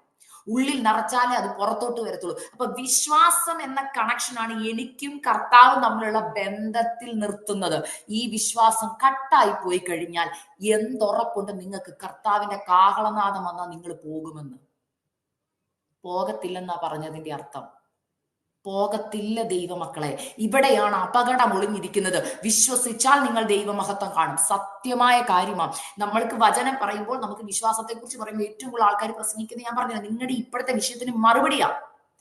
ഞാൻ കഴിഞ്ഞ ദിവസം ഒരു മീറ്റിംഗിൽ കയറിയപ്പോൾ ഞാൻ ഒരു ക്വസ്റ്റ്യൻ ചോദിച്ചു. ആ ക്വസ്റ്റ്യൻ പലരെയും ടച്ച് ചെയ്ത്. എനിക്ക് പിന്നെ മെസ്സേജ് വന്നപ്പോൾ അത് മനസ്സിലായത്. ഞാൻ അതേ ചോദ്യം നിങ്ങളോട്, ഇപ്പൊ നിങ്ങൾ ഭാരപ്പെടുന്ന വിഷയം വിസ ആയിക്കോട്ടെ, ഇപ്പൊ ഏതെങ്കിലും രാജ്യത്തേക്ക് പോകാനുള്ള വിസ, ഇപ്പൊ യു കെയിലൊക്കെ ഉള്ളവർക്ക്, അല്ലെങ്കിൽ നിങ്ങളുടെ ഓൾറെഡി വിസ ആയിട്ട് നിങ്ങൾ അവിടെ വന്നുകൊണ്ട് ചിലപ്പോൾ നിങ്ങൾക്ക് ടെൻഷൻ കാണത്തില്ല. അല്ലെങ്കിൽ ആരെയെങ്കിലും കൊണ്ടുവരാനുള്ളതായിരിക്കും, അല്ലെങ്കിൽ നിങ്ങളുടെ മക്കൾക്ക് ഒരു അഡ്മിഷൻ ആയിരിക്കും. ഈ ലോകത്തിൽ ഏറ്റവും വലിയ യൂണിവേഴ്സിറ്റിയിൽ എന്റെ മോക്ക് ഒരു അഡ്മിഷൻ വേണം. അവൾ നന്നായിട്ട് പഠിക്കുന്ന കൊച്ചാന്നിരിക്കട്ടെ. ആ അഡ്മിഷൻ കിട്ടാൻ വേണ്ടി നിങ്ങൾ വെയിറ്റ് ചെയ്തു, ഉപവസിച്ചു പ്രാർത്ഥിക്കുക. നിങ്ങൾ ഭയങ്കര പ്രാർത്ഥനയാണ്. 40 ദിവസം ഇരിക്കുന്നു, ഉപവസിച്ച് പ്രാർത്ഥിച്ചു. 12 മണിക്കത്തെ ഈ മീറ്റിങ്ങിന് ഇരിക്കുന്നു. എല്ലാം നിങ്ങളുടെ ഉള്ളിൽ ഒറ്റ ചിന്ത, മോടെ അഡ്മിഷൻ കിട്ടണം. അതിലാണ് നിങ്ങളുടെ സന്തോഷം ഇരിക്കുന്നത്. എന്റെ ക്വസ്റ്റ്യൻ ഇതാ, ഇന്ന് രാത്രി നമ്മൾ ഈ പ്രാർത്ഥിച്ചുകൊണ്ടിരിക്കും. ഇപ്പൊ ഇവിടെ എത്ര മണിയായെന്ന് എനിക്കറിയാം. ഇവിടെ രാവിലെ ഞങ്ങൾക്ക് 10. ഇപ്പൊ എക്സാമ്പിൾ ഒരു 12:30 ആയിരിക്കട്ടെ. 12:30 നിങ്ങൾക്ക് അഡ്മിഷൻ കിട്ടിയെന്ന് പറഞ്ഞൊരു ഇമെയിൽ വന്നു. നിങ്ങൾ ഇത്രയും നാൾ ഉപവസിച്ചതും പ്രാർത്ഥിച്ചതും കാത്തിരുന്നതും ആ ഒരു സന്ദർഭത്തിന് വേണ്ടി നിങ്ങൾ ഭയങ്കര എക്സൈറ്റഡ് ആൻഡ് ഹാപ്പിയാണ്. 12:27 നിങ്ങളുടെ കയ്യിൽ മെയിൽ കിട്ടി, നിങ്ങൾ അത് വായിച്ചു, നിങ്ങൾ ഹാപ്പി ആയിട്ടിരുന്നു. 12:28 ആയപ്പം കർത്താവ് വന്നു, നിങ്ങൾ പോയില്ല, നിങ്ങളുടെ മോളും പോയില്ല. ഇരിക്കട്ടെ, ഈ യൂണിവേഴ്സിറ്റി അഡ്മിഷനും കൊണ്ട് എന്തെങ്കിലും പ്രയോജനമുണ്ടോ? പറ, പ്രയോജനമുണ്ടോ സിസ്റ്ററെ? സന്തോഷിക്കാൻ പറ്റുമോ? ഫേബ സിസ്റ്റർ ഒന്ന് പറഞ്ഞേ, സന്തോഷിക്കാൻ പറ്റുമോ? ആ 1 മിനിറ്റ് സന്തോഷിച്ചു, പിന്നെയുള്ള വേദന ചിന്തിച്ചിട്ടുണ്ടോ? കർത്താവ് വന്ന് പോയില്ല. ക്വസ്റ്റ്യൻ ഇതാ, കർത്താവേ ഞാൻ പ്രാർത്ഥിച്ച അഡ്മിഷൻ എനിക്ക് കിട്ടി. അപ്പൊ എന്റെ വിചാരം ഞാനും കർത്താവുമായിട്ട് ബന്ധമുണ്ടെന്നാ. ഇതെന്താ എന്നെ കൊണ്ടുപോകാനെന്ന് ചോദിച്ചാൽ കർത്താവ് പറയും, മോളെ, ലോകത്തിലെ പല കാര്യങ്ങളെ കുറിച്ച് നീ പ്രാർത്ഥിച്ചു, വിശ്വസിച്ചു, കാര്യം ശരിയാ. പക്ഷെ എന്റെ അടുക്കിലേക്ക് വരാനുള്ള വിശ്വാസം ഉണ്ടല്ലോ, അത് നിന്നിൽ നഷ്ടപ്പെട്ടു പോയി. നിനക്ക് എന്നിൽ, ഞാനുമായിട്ട് ബന്ധമില്ലാണ്ടായി പോയെന്ന് പറയും. ഞാൻ അങ്ങനെയുള്ളവരെ കാണുന്നത് കൊണ്ടാണ് ഞാൻ പറയുന്നത്. നമുക്ക് കർത്താവുമായിട്ട് ബന്ധമില്ലാതെയും പ്രസംഗിക്കാം, കർത്താവുമായിട്ട് ബന്ധമില്ലാതെയും പ്രാർത്ഥിക്കാം. പ്രസംഗിക്കാൻ കർത്താവുമായിട്ട് ബന്ധമൊന്നും വേണ്ട. ഞാൻ അങ്ങനെയുള്ള പ്രസംഗങ്ങൾ കേൾക്കുന്നതുകൊണ്ടാണ് ഞാൻ പറയുന്നത്. ഈ ബന്ധം ഒന്നും വേണ്ട. ഇപ്പൊ ഞാൻ കഴിഞ്ഞ ദിവസം ഒരു കൊച്ചിനോട് പ്രസംഗിക്കുന്ന കാര്യം പറഞ്ഞപ്പത്തിന് ഞങ്ങളുടെ ആനിവേഴ്സറി വരുമോ, അപ്പൊ ഞാൻ അവനോട് ചോദിച്ചടാ എന്തെങ്കിലും പ്രോഗ്രാം ചെയ്യടാ. ഞാൻ ചിന്തിക്കും ഒരു മെസ്സേജ് പറഞ്ഞാലോ. ഞാൻ ചോദിച്ചേ, നീ മെസ്സേജ് പറയുമോ? ചേച്ചി എളുപ്പമല്ലേ, എന്തുവാ AI പറഞ്ഞാൽ മതി, മെസ്സേജ് തയ്യാറാക്കി തരുമോ. അപ്പൊ ഞാൻ ഓർത്തെ, അതെങ്ങനെയാ? അപ്പൊ അവൻ എനിക്ക് ഈ സിസ്റ്റം ഒന്നും അറിയത്തില്ല. കൊച്ചെനിക്ക് കാണിച്ചു തരുമോ? AI പറയുക, can you make A message on faith എന്ന് പറഞ്ഞാൽ രണ്ട് വരുന്നു. വിത്ത് ഗോസ്പലിനകത്തുനിന്നും എപ്പിസ്റ്റൽസിനകത്തുനിന്നും എല്ലാം റെഫറൻസ് സഹിതം വരുന്നുണ്ട്. ഓൾഡ് ടെസ്റ്റ്മെന്റ്, ന്യൂ ടെസ്റ്റ്മെന്റ്, എത്ര പേജ് വേണം? ഞാൻ ഷോക്കായി പോയി. ഞാൻ ഓർത്തെ, ഇങ്ങനെയും മെസ്സേജ് ഒക്കെ വരുമോ? അതും പെർഫെക്റ്റ് ഇൻട്രൊഡക്ഷൻ ടു കൺക്ലൂഷൻ വരെയുണ്ട്. ഞാൻ ഷോക്കായി പോയി. ഇപ്പൊ എനിക്ക് മനസ്സിലായത്, മെസ്സേജിനൊന്നും ഇനിയിപ്പം ആത്മാവൊന്നും വേണമെന്നില്ല, മെസ്സേജ് കിട്ടും. ഭയങ്കര അടിപൊളി മെസ്സേജുകളാ. പക്ഷെ ഞാൻ ചോദിക്കുന്ന, എനിക്ക് അവിടെ ബന്ധമില്ലെങ്കിൽ ദൈവമക്കളെ നമ്മൾ ഭയക്കണം. ഞാൻ ഈ പറയുന്നത് രാത്രി 12 മണിക്ക് സിസ്റ്റർ പിന്നെ വിളിച്ച് ചോദിക്കരുത്, എന്തിനാ സിസ്റ്റർ വിളിച്ചോണ്ട് വന്നേ? മര്യാദയ്ക്ക് സമാധാനത്തോടെ ഇരിക്കുമായിരുന്നു. 12 മണി ആയപ്പോഴത്തേന് നല്ലൊരു പ്രാർത്ഥനയ്ക്ക് കയറുന്നപ്പോൾ അതാണ് എന്നെ പേടിപ്പിച്ചു, കർത്താവ് വന്ന് പോയില്ലെന്നൊക്കെ പറഞ്ഞ് ഇതാണ് പേടിപ്പിക്കുന്ന സിസ്റ്റർ എന്ന് പറഞ്ഞ് സിസ്റ്ററുടെ മേളിൽ കയറി എന്നോട് പറഞ്ഞ വചനം ഞാൻ പറയുക. കാരണം എന്നോട് കർത്താവ് പറയുന്നു, ചിലർ ഇതിനകത്ത് ഒരുങ്ങിയിട്ടില്ല. കർത്താവുമായിട്ടുള്ള യഥാർത്ഥ ബന്ധത്തിലേക്ക് ജനം മടങ്ങി വരണം. ആ ഒരു മെസ്സേജ് പറയാനാ കർത്താവ് എന്നെ ഈ കാലഘട്ടത്തിൽ എന്നെ ഒരുക്കുന്നത്. അതുകൊണ്ട് ഞാൻ പറയുക, എന്റെ നീതിമാൻ വിശ്വാസത്താൽ ജീവിക്കുമെന്ന് പറയുന്നതിന്റെ അർത്ഥം ഈ ഭൂമിയിൽ കുറെ കാര്യങ്ങൾ കിട്ടി. നിങ്ങൾക്ക് വീട് കിട്ടി, കാറ് കിട്ടി, മക്കളുടെ കല്യാണം നടന്നു, എല്ലാം സെറ്റിലായി ഹാപ്പി ആയിട്ട് സോഫായിൽ ഇങ്ങനെ ഇരുന്ന് ഈ മെസ്സേജ് കേൾക്കുന്നുണ്ടെങ്കിൽ എന്റെ ചോദ്യം ഇതാ, സഹോദരി സഹോദര, നിങ്ങൾ കർത്താവിന്റെ വരവെങ്കിൽ എടുക്കപ്പെടാൻ തയ്യാറായിട്ടുണ്ടോ? എണ്ണയുണ്ടോ വിളക്കിൽ? റെഡി ആയിട്ടുണ്ടോ? ഇല്ല. എവിടെയോ ഒരു ടെൻഷൻ ഉണ്ട്. കർത്താവ് വന്നാൽ ഞാൻ പോകുമോ എന്നൊരു ഡൗട്ടിൽ ഇരിക്കുന്ന, അതിന്റെ അർത്ഥം വിശ്വാസം ഉള്ളിൽ കുറഞ്ഞിട്ടുണ്ട്. വിശ്വാസം എന്ന ലിങ്ക് ഇല്ലാതെ അങ്ങോട്ട് പോകാൻ പറ്റത്തില്ല. എന്ത് വിശ്വസിക്കണം? കർത്താവ് എന്റെ രക്ഷിതാവാന്ന് വിശ്വസിക്കണം. 2, കർത്താവ് എന്റെ പ്രാണപ്രിയൻ, എന്റെ മണവാളനാന്ന് വിശ്വസിക്കണം. ഞാൻ ആരാന്ന് വിശ്വസിക്കണം. ഞാൻ കർത്താവിന്റെ മണവാട്ടിയാണെന്ന് വിശ്വസിക്കണം. ഈ വിശ്വാസവും കണക്ഷനും ഇല്ലാതെ ഈ ഭൂമിയിൽ നമ്മൾ എന്തൊക്കെ നന്മകൾ തന്നാലും വിശ്വാസം കൂടാതെ അങ്ങോട്ട് എത്തത്തില്ല. ഈ നന്മ കൊണ്ട് ഒരു പ്രയോജനവും ഇല്ല. ഈ ഭൂമിയിൽ ഇനി നിങ്ങൾ മില്യനർ അല്ല ബില്യനർ ആയാലും കർത്താവ് വന്ന് പോയില്ലെങ്കിൽ നമ്മളെ പോലെ ഹതഭാഗ്യരായവരാരുമില്ല. ദൈവമക്കളെ, നിങ്ങൾ അത് ഓർക്കണം, ഭയക്കണം. കർത്താവിന്റെ വരവടുത്തു. വിശ്വാസമില്ലെങ്കിൽ പോകത്തില്ല. എവിടെയാ അത് എഴുതിയിരിക്കുന്നത്? ഈ വാക്യം നിങ്ങൾ ഒരു 3-4 വട്ടം റിപ്പീറ്റ് ചെയ്ത് വായിക്കണം. അവിടെ എഴുതിയിരിക്കുന്നത് എങ്ങനെയാണ്? ദൈവ ഇഷ്ടം ചെയ്ത് വാഗ്ദത്തം പ്രാപിപ്പാൻ സഹിഷ്ണുത നിങ്ങൾക്ക് ആവശ്യം. വെയിറ്റിംഗ് പീരീഡാ. വാഗ്ദത്തം പ്രാപിക്കുക എന്ന് പറഞ്ഞാൽ നിത്യത എന്ന വാഗ്ദത്തമാണ് ഏറ്റവും വലിയ വാഗ്ദത്തം. അതിനുവേണ്ടി എന്ത് വേണം? സഹിഷ്ണുത വേണം. ഈ സഹിഷ്ണുത കർത്താവ് നമ്മളെ പഠിപ്പിക്കുന്ന ഏതി കൂടെയാന്ന് പറയാം. ഈ ഭൂമിയിലെ വാസത്തിൽ നമ്മൾ നേരിടുന്ന പ്രതിസന്ധികളിൽ കൂടിയാണ് സഹിഷ്ണുത പഠിപ്പിക്കുന്നത്. മനസ്സിലാവുന്നുണ്ടോ? ഈ ലോകത്തിൽ നമ്മളായിരിക്കുമ്പോൾ നമ്മുടെ ചുറ്റുമുള്ള നമ്മുടെ സാഹചര്യങ്ങൾ, സാമ്പത്തിക ബുദ്ധിമുട്ടും കുടുംബജീവിതത്തിൽ വരുന്ന പ്രയാസങ്ങളും അല്ലെങ്കിൽ ചുറ്റുമുള്ള ആൾക്കാരിൽ നിന്ന് വരുന്ന വാക്കുകളും, ഇതൊക്കെ നമ്മൾക്ക് ഫ്രസ്ട്രേഷൻ തരും, സ്ട്രെസ് തരും. ഈ സ്ട്രെസ് ഇങ്ങനെ കൂടിക്കൂടി വരുമ്പോൾ അറിയാം നമുക്ക് കർത്താവുമായിട്ടുള്ള ബന്ധം നമ്മളെ ഇത് കൂട്ടുവാണോ കുറയ്ക്കുവാണെന്ന്. ശരിക്കും പറഞ്ഞാൽ നമ്മുടെ ഈ ലോക ജീവിതത്തിലെ കഷ്ടതകൾ നമ്മൾ ചെയ്യേണ്ട കാര്യം എന്നറിയോ? കർത്താവുമായിട്ടുള്ള ബന്ധത്തിലേക്ക് നമ്മളെ അടുപ്പിക്കുക ചെയ്യേണ്ടത്. എന്നാൽ ഇന്നത്തെ വിശ്വാസ സമൂഹത്തിന് പറ്റിയിരിക്കുന്നത് അടുപ്പിക്കുന്നതിന് പകരം നമ്മളെ അകറ്റിക്കൊണ്ടു പോവുക. ഇതെന്താ എന്റെ കർത്താവ് എന്റെ പ്രാർത്ഥന കേൾക്കാത്തത്? നമ്മുടെ വിചാരം നമ്മൾ ചോദിക്കുന്നത് പോലത്തെ മറുപടി കർത്താവ് തരുന്നില്ലെങ്കിൽ അതിന്റെ അർത്ഥം കർത്താവ് നമ്മുടെ പ്രാർത്ഥന കേൾക്കുന്നില്ലെന്ന്. ഞാൻ അതിനൊരു ഉദാഹരണം നിങ്ങളോട് പറയാം, സാവധാനത്തിൽ പറഞ്ഞു തരിക. കർത്താവിന് 3 ആൻസേഴ്സ് ഉണ്ട് നമ്മുടെ പ്രാർത്ഥനയ്ക്ക്. 1 യെസ്, 2 നോ, 3 വെയിറ്റ്. മനസ്സിലാവുന്നുണ്ടോ? യെസ് കിട്ടാൻ നമുക്ക് ഭയങ്കര ഇഷ്ടമാണ്, നോ കേട്ടാൽ ഭയങ്കര വിഷമമാണ്, വെയിറ്റ് എന്ന് പറഞ്ഞാൽ ദേഷ്യവും. മനസ്സിലായോ? യെസ് സന്തോഷം, നോ വിഷമം വരുത്തും, ഭയങ്കര തകർച്ച വരുത്തും. വെയിറ്റ് എന്ന് പറഞ്ഞാൽ ഭയങ്കര ദേഷ്യം വരും നമുക്ക്. കാരണം വെയിറ്റിംഗ് നമുക്ക് ഇഷ്ടമല്ല. കാരണം എന്താണെന്നറിയോ? നമ്മുടെ കുറ്റമല്ല, നമ്മളിപ്പോ ഒത്തിരി മോഡേണൈസ്ഡ് ആയിപ്പോയി. ഇപ്പൊ എന്റെ കുഞ്ഞുങ്ങൾ മമ്മി വിശക്കുന്നു എന്ന് പറഞ്ഞാൽ വിത്തിൻ 2 മിനിറ്റ്സ് അവരുടെ ബ്രേക്ക്ഫാസ്റ്റ് അവരുടെ പ്ലേറ്റിൽ എത്തിയിരിക്കണം, ഇല്ലെങ്കിൽ ക്ഷമയില്ല. മനസ്സിലാവുന്നുണ്ടോ? ഒട്ടും ക്ഷമയില്ല. കാരണം എന്തറിയോ? അവർ ജീവിക്കുന്ന കാലഘട്ടത്തിൽ മൈക്രോവേവ് ഉണ്ട്, ഓവൻ ഉണ്ട്, വിത്തിൻ 2 മിനിറ്റ്സ് അല്ലെങ്കിൽ എയർ ഫ്രയർ ഉണ്ട്. They are use to that. 2 minutes കൈ കഴുകി പല്ല് തേച്ച് വരുമ്പോൾ റെഡി ആയിരുന്ന ഒരു കാലഘട്ടം. പെട്ടെന്ന് ഞാൻ പറയാം, നോ മോനെ wait, I have to cook എന്ന് പറഞ്ഞാൽ അവർക്ക് അത്രയും നേരം ഫുഡിന് വേണ്ടി വെയിറ്റ് ചെയ്യാനുള്ള ക്ഷമയില്ല. അതിൽ അപ്പുറം ഞാൻ നിങ്ങളോട് ഒരു കാര്യം ചോദിക്കട്ടെ. നമ്മളൊക്കെ ഇപ്പൊ എനിക്കൊന്നും, ഞാനും ചേച്ചിമാരൊക്കെ ഏകദേശം ഒരു കാലഘട്ടത്തിൽ നമ്മൾ ജീവിച്ചവരാണല്ലോ. 1990s തൊട്ടുള്ള കാലഘട്ടം നമുക്കറിയാലോ. ആ കാലഘട്ടത്തിലൊക്കെ ഇന്റർനെറ്റ് ഒക്കെ വർക്ക് ചെയ്യാന്ന് പറഞ്ഞാൽ നമുക്ക് ഇന്റർനെറ്റ് എന്താന്ന് പോലും എനിക്ക് അറിയത്തില്ല. പിന്നെ ഞാൻ പഠിച്ചു വന്ന് നഴ്സിംഗ് ഒക്കെ പോയ സമയത്ത് ഓർക്കൂട്ടിന്റെ ഒക്കെ കാലം അല്ലെ വന്ന സമയത്ത് നിങ്ങൾക്ക് ഓർമ്മയുണ്ടാവും. ഒരു ഫയലൊക്കെ ഡൗൺലോഡ് ആയി വരാൻ എത്ര സമയം എടുക്കും നിങ്ങൾക്ക് ഓർമ്മയുണ്ടോ? ഒരു ഫോട്ടോ ഡൗൺലോഡ് ആയി വരിക, ആദ്യം തലമുടി വരും, പിന്നെ ഒരു 10 മിനിറ്റ് വെയിറ്റ് ചെയ്ത് കഴിയുമ്പോൾ നെറ്റ് വരും, പിന്നെ കുറച്ച് നേരം വെയിറ്റ് ചെയ്ത് കഴിഞ്ഞായിരിക്കും ഇങ്ങനെയൊക്കെ ആയിരിക്കും ഡൗൺലോഡ് ചെയ്ത് ഓരോ ഫോട്ടോ ഒക്കെ ഡൗൺലോഡ് ആയി വരുന്നത്. സമയം എടുക്കുക. പക്ഷെ അത്രയും നേരം വെയിറ്റ് ചെയ്യാൻ നമുക്കൊരു ക്ഷമയുണ്ടായിരുന്നു എന്നല്ലേ? ഇന്ന് ഞാനൊരു കാര്യം ചോദിക്കട്ടെ, ഇന്ന് എന്തെങ്കിലും വീഡിയോയോ ഫോട്ടോയോ കണ്ടോണ്ടിരിക്കുമ്പോൾ അതൊന്ന് നെറ്റ്വർക്ക് പോയി ഇങ്ങനെ ഒന്ന് കറങ്ങി വരാൻ സമയം എടുത്താൽ നമുക്ക് പേഷ്യൻസ് ഇല്ല. നമുക്കൊന്ന് ഇത് എന്തൊരു കഷ്ടമാ. കാരണം എന്താ? പേഷ്യൻസ് ഇല്ല. ഈ പേഷ്യൻസ് ഇല്ലാത്ത കാലഘട്ടത്തിൽ കർത്താവ് പറയുക, മക്കളെ വെയിറ്റ് എന്ന് പറഞ്ഞാൽ നമുക്ക് വിഷമം വരുന്നുണ്ടെങ്കിൽ അതിന്റെ അർത്ഥം നമ്മുടെ ഉള്ളിൽ ഞാൻ പറഞ്ഞല്ലോ വിശ്വാസത്തിന്റെ ലെവലാണ്. വിശ്വാസത്തിന് എവിടെയോ ഒരു വ്യതിചലനം വരുന്നുണ്ട്. കാരണം അപ്പൻ റെഡിയാക്കി വെച്ചേക്കുക നിങ്ങളുടെ ആൻസർ, അത് കയ്യിലോട്ട് വരാൻ ഒരു ഇച്ചിരി സമയം എടുക്കും എന്ന് പറയുന്നതിന്റെ കാര്യം ചോദിക്കും. എനിക്ക് തോന്നുന്നത് ഇതിനകത്ത് കൂടുതലും സഹോദരിമാരാ കയറിയിരിക്കുന്നത് കൊണ്ട് ഞാൻ നിങ്ങളോടൊരു കാര്യം ചോദിക്കുക. നമ്മുടെയൊക്കെ നാട്ടിൽ കുക്ക് ചെയ്ത് ഫുഡ് കഴിക്കുന്നതും നമ്മൾ യൂറോപ്പിലോ ഇംഗ്ലണ്ടിലോ യുഎസിലോ എവിടെയായിരുന്നാലും ഞാനൊരു കാര്യം ചോദിക്കട്ടെ, നമ്മൾ ഫുഡ് കുക്ക് ചെയ്യുന്നതിന്റെ രണ്ട് വ്യത്യാസം എന്താണെന്ന് ഞാൻ പറയും. ഇന്ന് നമ്മൾ ഫ്രീസറിൽ നിന്ന് എടുക്കുന്നു, ഡീപ് ഫ്രോസ്റ്റ് ചെയ്യുന്നു, കുക്ക് ചെയ്യുന്നല്ലേ. ഞാൻ ചോദിക്കട്ടെ, നമ്മുടെ അമ്മച്ചിമാരും അമ്മമാരും വീട്ടിൽ അടുപ്പിൽ കുക്ക് ചെയ്യുന്ന ഇറച്ചിക്കറിയും മീൻകറിയും കഴിക്കാനാണോ നിങ്ങൾക്ക് ഇഷ്ടം? ഫ്രോസൺ ആയത് മേടിച്ചിട്ട് മൈക്രോവേവ് വെച്ച് ചൂടാക്കി കഴിക്കാനാണോ ഏറ്റവും ഇഷ്ടം? നാട്ടിലെ അടുപ്പിലുണ്ടാക്കുന്നത് എനിക്കതാ ഇഷ്ടം. അതിനൊരു പ്രത്യേക രുചിയാ. എന്താണെന്നറിയോ? അതിന് ഇച്ചിരി സമയം എടുക്കും. വിറക് കീറിക്കൊണ്ട് വരണം, തീ കത്തിക്കണം, പാത്രം കഴുകണം, കപ്പ പൊളിക്കണം, ഇതിനൊക്കെ സമയം എടുക്കും.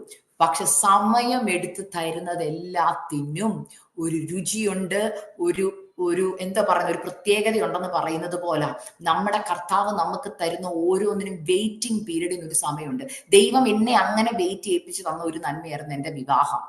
ഞാൻ പലപ്പോഴും ഓർത്തിട്ടുണ്ട് എന്തുകൊണ്ട് എന്റെ വിവാഹം വൈകുന്നു എന്ന്. എന്നാൽ വൈകി കിട്ടിയതുകൊണ്ട് ഞാൻ പറയും ഏറ്റവും ശ്രേഷ്ഠമായത് എനിക്ക് തന്നത്, ഏറ്റവും ശ്രേഷ്ഠകരമായത്.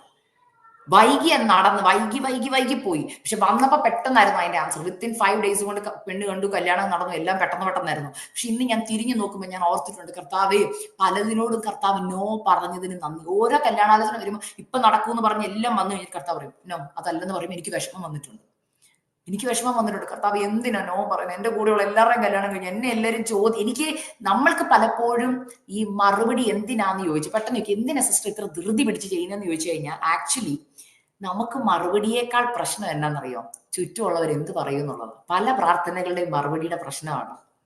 സീരിയസ്ലി ഞാൻ പറയാം, ശരിക്കും നമ്മളോട് തന്നെ ചോദിച്ചു, ഇപ്പൊ ഞാൻ ഈ ഇരിക്കുന്ന പ്രാർത്ഥനയുടെ മറുപടി ശരിക്കും എനിക്ക് ആവശ്യം ഉണ്ടായിട്ടാണോ ഞാൻ ആ വിഷയത്തിന് വേണ്ടി പ്രാർത്ഥിക്കുന്നത്, അതോ മറ്റുള്ളവരുടെ വാക്ക് പേടിച്ചിട്ടാണോ? കൂടുതൽ ആൾക്കാരുടെയും പ്രാർത്ഥനയുടെ പ്രശ്നം എന്നാന്ന് ഞാൻ പറയാം, ചുറ്റുമുള്ളവർ എന്നെ ചോദ്യം ചെയ്യരുത്. ചുറ്റുമുള്ളവരുടെ മുമ്പിൽ ഞാൻ പെർഫെക്റ്റ് ആണ്. ചുറ്റുമുള്ളവരുടെ മുമ്പിൽ, എന്റെ സഭയുടെ മുമ്പിൽ, എന്റെ വിശ്വാസികളുടെ മുമ്പിൽ കണ്ടോ അവള് പ്രാർത്ഥിച്ചു, അവൾക്ക് ഉത്തരം കിട്ടിയെന്ന് എല്ലാവരും പറയണം. എങ്ങാനും വൈകിയാൽ ആൾക്കാർ വിചാരിക്കും എനിക്കും ദൈവത്തിനും തമ്മിൽ എന്തോ പ്രശ്നമുണ്ട്, കർത്താവ് എന്റെ പ്രാർത്ഥന കേൾക്കുന്നില്ല എന്നൊരു ഒരു കോംപ്ലക്സ്, ഈഗോന്ന് എന്തോ നമ്മുടെ ഉള്ളിൽ വരും. അപ്പൊ എന്താ പറ്റുന്നറിയാമോ? ശരിക്കുമുള്ള നമ്മുടെ വിചാരം കർത്താവിന് അറിയാം. പല പ്രാർത്ഥനകളും നമ്മൾ ആഗ്രഹിക്കുന്ന മറ്റുള്ളവർ മുമ്പിൽ ഞെളിഞ്ഞു നിൽക്കാനാണ്. ഞാൻ തുറന്നു പറയുക. കാരണം പലരും എന്നോട് പ്രാർത്ഥന വിഷയങ്ങൾ പറയുമ്പോൾ ആദ്യം പറഞ്ഞ വാക്കാണ്, സിസ്റ്ററെ എനിക്ക് എത്രയും പെട്ടെന്ന് ഇതിന് മറുപടി കിട്ടിയേ പറ്റത്തുള്ളൂ. ഞാൻ ചോദിക്കും എന്താ കാര്യമെന്ന് ഞാൻ ചോദിക്കും. Can you wait? അയ്യോ സിസ്റ്ററെ വെയിറ്റ് ചെയ്യാൻ പറ്റത്തില്ല, കാരണം ചുറ്റുമുള്ളവരെല്ലാം എന്നെ കളിയാക്കിക്കൊണ്ടിരിക്കുക. ശരിക്കും അപ്പൊ പ്രശ്നമല്ല, കളിയാക്കൽ നിൽക്കാൻ ഈ വിഷയത്തിന് മറുപടി വേണം. ദൈവമക്കളെ, ഞാനൊരു കാര്യം ചോദിക്കട്ടെ, ഞാൻ അതും കൂടെ പറയാം, നിങ്ങൾക്ക് ഒരു ആശ്വാസം ഞാൻ പറയാം. നിങ്ങളുടെ പല വിഷയങ്ങൾക്ക് മറുപടി കിട്ടാത്തതിന്റെ കാര്യം, നമ്മൾ ദൈവസന്നിധി പോരുന്ന് പ്രാർത്ഥിക്കുമ്പോഴും നമുക്ക് കർത്താവിനെ മൈൻഡ് ഇല്ല, നമുക്ക് കർത്താവിന്റെ മഹത്വത്തെക്കുറിച്ച് കെയറില്ല. പക്ഷെ നമ്മുടെ പ്രാർത്ഥന വാക്കുകൾ എന്താ പറയുക, അപ്പ മറ്റുള്ളവർ നിന്ദിക്കുന്നവരുടെ മുമ്പിൽ, ദുഷിക്കുന്നവരുടെ മുമ്പിൽ എന്റെ മുഖത്തെ അങ്ങ് മാനിക്കണം, എന്റെ മുഖത്തെ മാനിക്കണം, എനിക്കൊരു മഹത്വം വരണം, ഞാൻ ജീവനുള്ള ദൈവത്തെ വിളിക്കുന്നെന്ന് മറ്റുള്ളവർ അറിയണം. ഇതാണ് നമ്മുടെ പ്രാർത്ഥന. പകരം കർത്താവേ അങ്ങയുടെ നാമം മഹത്വപ്പെടേണ്ടതിന് എനിക്ക് ഈ വിഷയത്തിന്റെ മേൽ മറുപടി തരണമെന്ന് എത്ര പേര് പ്രാർത്ഥിക്കുന്നുണ്ട്. അതാ ഞാൻ പറഞ്ഞു, നമ്മുടെ പ്രാർത്ഥനാ രീതികളൊക്കെ മാറി. മാർത്തയുടെയും മറിയയുടെ അടുക്കൽ യേശു വരാതിരുന്നപ്പോൾ അവർക്ക് വിഷമമുണ്ട്, പ്രാർത്ഥനയുടെ മറുപടി വൈകി, അവർ ഉദ്ദേശിച്ച സമയത്ത് കിട്ടിയില്ല, ഉദ്ദേശിച്ചത് പോലെയും കിട്ടിയില്ല, അല്ലെ? ഉദ്ദേശിച്ച സമയത്തും കിട്ടിയില്ല, ഉദ്ദേശിച്ചത് പോലെയും കിട്ടിയില്ല. അവര് മനസ്സ് മടുത്തിരിക്കുമ്പോൾ കർത്താവ് പറയും, വിശ്വസിച്ചാൽ നീ ദൈവത്തിന്റെ മഹത്വം കാണും, അല്ലേ? വിശ്വസിച്ചാൽ നീ മഹത്വം കാണുമെന്ന് പറഞ്ഞ ആരുടെ മഹത്വം? മാർത്തേ, നിങ്ങളുടെ മഹത്വം നാട്ടുകാർ കാണും. എന്നെ വീട്ടിൽ കൈക്കൊണ്ടത് കൊണ്ടുള്ളത്, എന്നെ വീട്ടിൽ കൈക്കൊണ്ട് ഭക്ഷണം തന്നുകൊണ്ട്, മാർത്തേ നീ കഷ്ടപ്പെട്ട് ഫുഡ് ഉണ്ടാക്കിയത് കൊണ്ട് നിന്റെ മഹത്വം ഞാൻ ഈ ദേശത്തെ അറിയിക്കുന്നതാണ് കർത്താവ് പറഞ്ഞെന്താ? നീ വിശ്വസിച്ചാൽ ദൈവത്തിന്റെ മഹത്വം നിനക്ക് കാണാം. എന്ന് വെച്ചാൽ ചുറ്റുമുള്ളവർ നിങ്ങള് കർത്താവിന്റെ മക്കളാണെന്ന് അവർക്ക് അറിയും, പക്ഷെ മഹത്വം കിട്ടേണ്ടത് ദൈവത്തിന്. ഇന്ന് പലരുടെയും പ്രാർത്ഥനകളുടെ വൈകുന്നതിന്റെ കാര്യം ദൈവത്തിനല്ല മഹത്വം കിട്ടുന്നത്, പകരം കിട്ടുന്ന ഡോക്ടർക്ക് മഹത്വമുണ്ട്. മനസ്സിലായോ? ഡോക്ടർക്ക് മഹത്വം, ഏജൻസിക്ക് മഹത്വം. ആ ഏജൻസി വർക്ക് ചെയ്തുകൊണ്ടാണ് എനിക്ക് വിസ കിട്ടിയത്. മനസ്സിലായോ? ആ ഡോക്ടർ ചികിത്സിച്ചുകൊണ്ടാണ് എന്റെ രോഗം മാറിയത്. ഞാൻ പലരും പറയുന്നത് കേൾക്കുന്നത് കൊണ്ട് ഞാൻ പറയുക. ഞാൻ പറഞ്ഞു, ഇന്ന് ഞാൻ ശാന്തമായിട്ട് ഈ വചനം പറഞ്ഞ നിങ്ങളുടെ ഉള്ളിൽ ഇതൊന്ന് കേറണേ. മഹത്വം കർത്താവിന് മാത്രം കിട്ടണം. എന്റെ ചുറ്റുമുള്ളവർ എന്റെ ദൈവം ജീവനുള്ള ദൈവം എന്ന് പറയണം. എന്റെ ജീവിതത്തിൽ നടക്കുന്ന മിറക്കിൾ കൊണ്ട് എന്റെ ജീവിതത്തിൽ അല്ലെങ്കിൽ എന്റെ വീട്ടിൽ കർത്താവിനെ അറിയാത്തവരുണ്ടെങ്കിൽ അവർ പറയണം, യോ അവരുടെ ദൈവം ജീവനുള്ള ദൈവമാ, ആ ദൈവത്തെ നമുക്കും വേണമെന്ന് പറയണം. ഈ ബൈബിളിൽ പുതിയ നിയമത്തിൽ നമ്മൾ എവിടെ വായിച്ചാലും കർത്താവ് അങ്ങനെ അത്ഭുതം ചെയ്തായിട്ടാണ് ഞാൻ കാണുന്നത്. എന്നാൽ ഇന്നത്തെ വിശ്വാസ സമൂഹമേ, ഞാൻ എന്നെ കൂടെ ഉൾപ്പെടുത്തി പറഞ്ഞു, നമ്മുടെ പ്രാർത്ഥനകൾ പലപ്പോഴും ഡിഫറെന്റ് ആയി മാറി.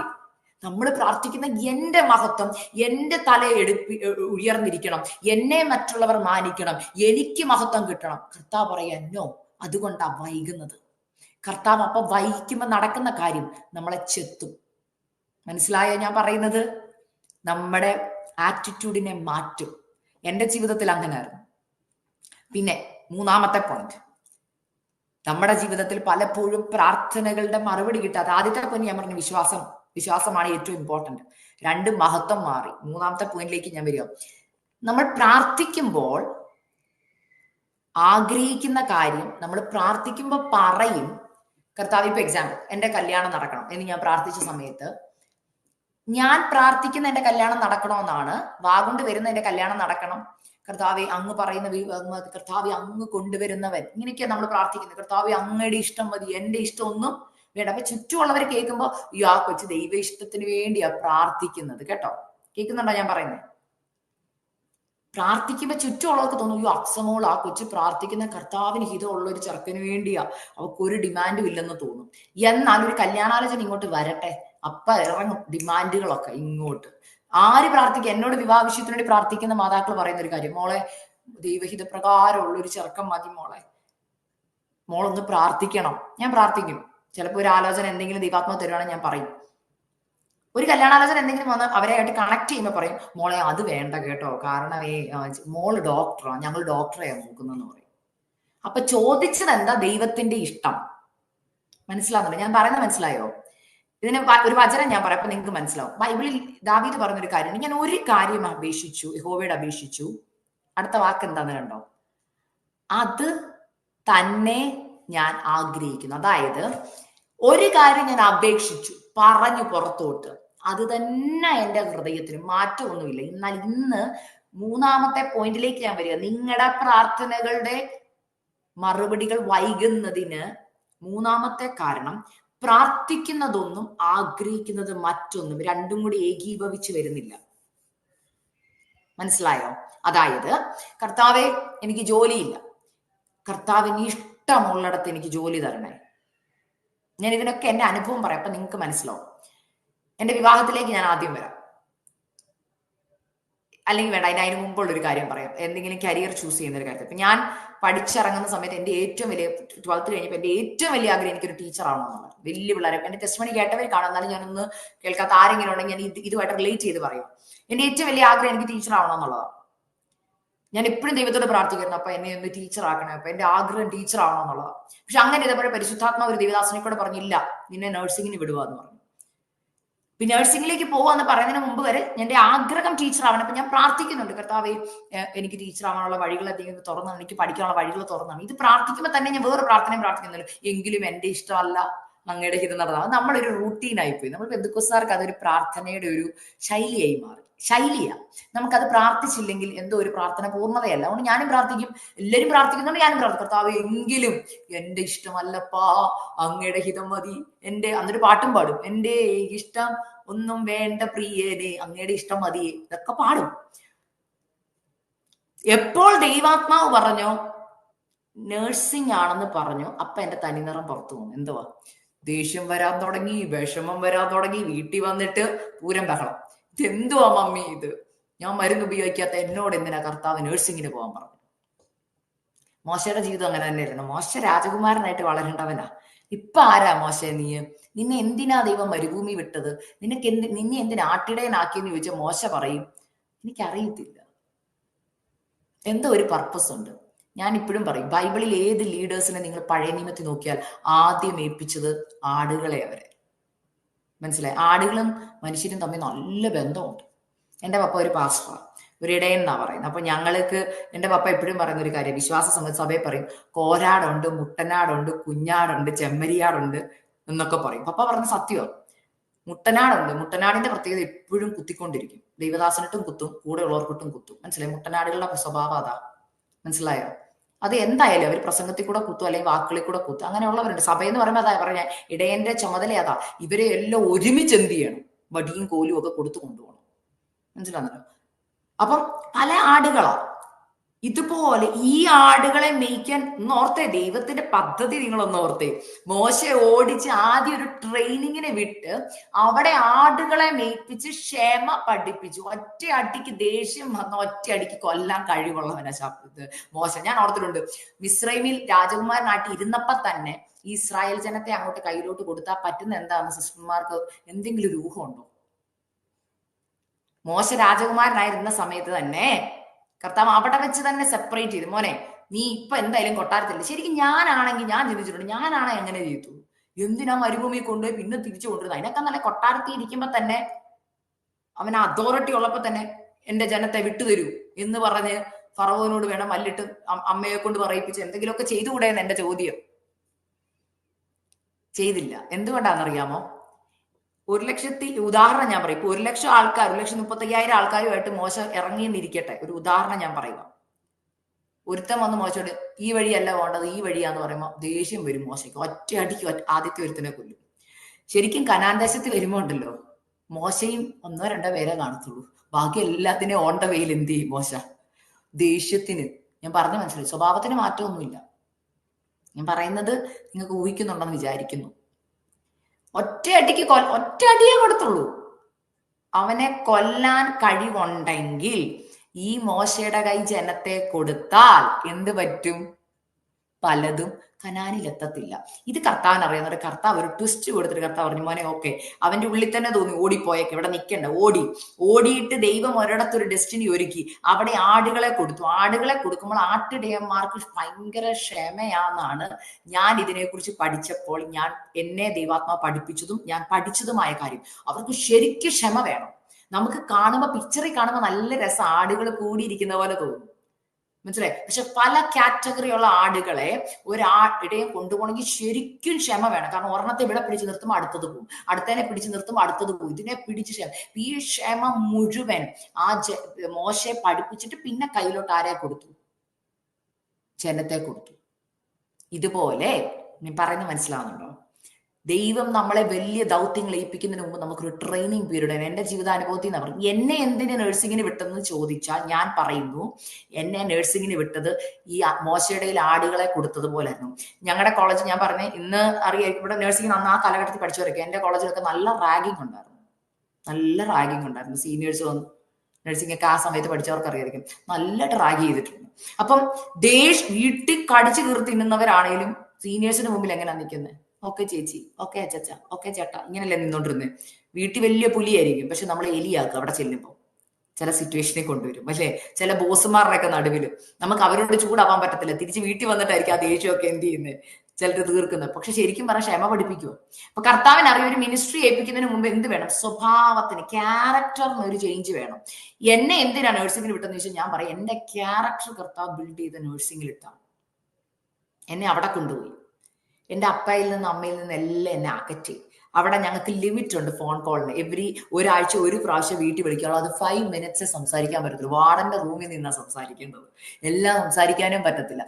അങ്ങനെ റെസ്ട്രിക്ഷൻസ് വരുത്തി. അപ്പൊ എന്തുവാ, എപ്പോഴും മമ്മിയോട് വിഷമങ്ങൾ പറഞ്ഞുകൊണ്ടിരുന്ന ഞാൻ അന്ന് തൊട്ട് പിന്നെ വിഷമം പറയാൻ ആരുമില്ല. ആകെ കർത്താവുമായിട്ടുള്ള ആ കണക്ഷനിലേക്ക് കർത്താവ് കൊണ്ടുവന്നു. കാരണം അപ്പനില്ല, അമ്മയില്ല, ആരുമില്ല. ചില ഒറ്റപ്പെടലുകൾ ജീവിതത്തിൽ അലൗ ചെയ്യുന്നതിന്റെ ഉദ്ദേശം നീയും ദൈവവുമായിട്ടുള്ള ബന്ധം ഒന്ന് മൂർച്ഛിക്കേണ്ടവരാ. എല്ലാവരെയും നമ്മുടെ ചുറ്റുപാടിൽ നിന്ന് സെപ്പറേറ്റ് ചെയ്യിപ്പിക്കും. മനസ്സിലാവുന്നുണ്ടോ പറഞ്ഞത്? എന്റെ ജീവിതത്തിൽ ആ സെപ്പറേഷൻ വന്നത് 2007 അങ്ങനെ സെപ്പറേറ്റ് ചെയ്ത് എനിക്ക് പിന്നെ പറയാൻ ആരുമില്ല. മമ്മിയോട് 5 minutes എന്താ പറയണ്ടേ? വീട്ടിൽ എന്നാണ് വിശേഷം, എനിക്ക് എന്നാണ് വിശേഷം, കഴിച്ചോ കുടിച്ചോ, കഴിഞ്ഞു 5 minute കഴിഞ്ഞു, ഒന്നും സംസാരിക്കാൻ പറ്റില്ല, വേദന പറയാൻ പറ്റില്ല, പ്രാർത്ഥന വിഷയം പറയാൻ പറ്റില്ല. ആകെ പറഞ്ഞ മമ്മി പ്രാർത്ഥിക്കണം, അത്രയേ ഉള്ളൂ. എന്നാൽ പിന്നെ എനിക്ക് വേദന വരുമ്പോൾ, വിഷമം വരുമ്പോൾ, എനിക്ക് ഇന്നും ഓർമ്മയുണ്ട്, എനിക്കൊരു തലേണ ഉണ്ടായിരുന്നു. ആ തലേണയിലോട്ട് മുഖം കമത്തിയിട്ടിട്ട് ഞാൻ വാവിട്ട് രാത്രികളിൽ കരയും. ചുറ്റുമുള്ളവർ കേൾക്കാതിരിക്കാൻ തലേണ ചിലപ്പോൾ വായിക്കത്ത് നിർത്തിവെക്കും. എന്തിനാണെന്നറിയോ? അത്രയ്ക്ക് സങ്കടം വരും, വേദന വരും, റാഗിങ്ങിന്റെ ഒരു വശത്ത് പ്രഷർ, ശാരീരികമായ അസ്വസ്ഥതകൾ. പക്ഷെ അന്ന് എനിക്കൊരു കാര്യം മനസ്സിലായി, എന്നിൽ എന്തോ ഒരു ട്രാൻസ്ഫോർമേഷൻ നടക്കുന്നെന്ന് എനിക്കറിയാം. കാരണം ചിലതിനെയൊക്കെ ദൈവം എന്റെ ജീവിതത്തിൽ നിന്ന് ചെത്തി മാറ്റാൻ തുടങ്ങി. ചില സ്വഭാവങ്ങൾ പരിശുദ്ധാത്മ എനിക്ക് വെളിപ്പെടുത്താൻ തുടങ്ങി.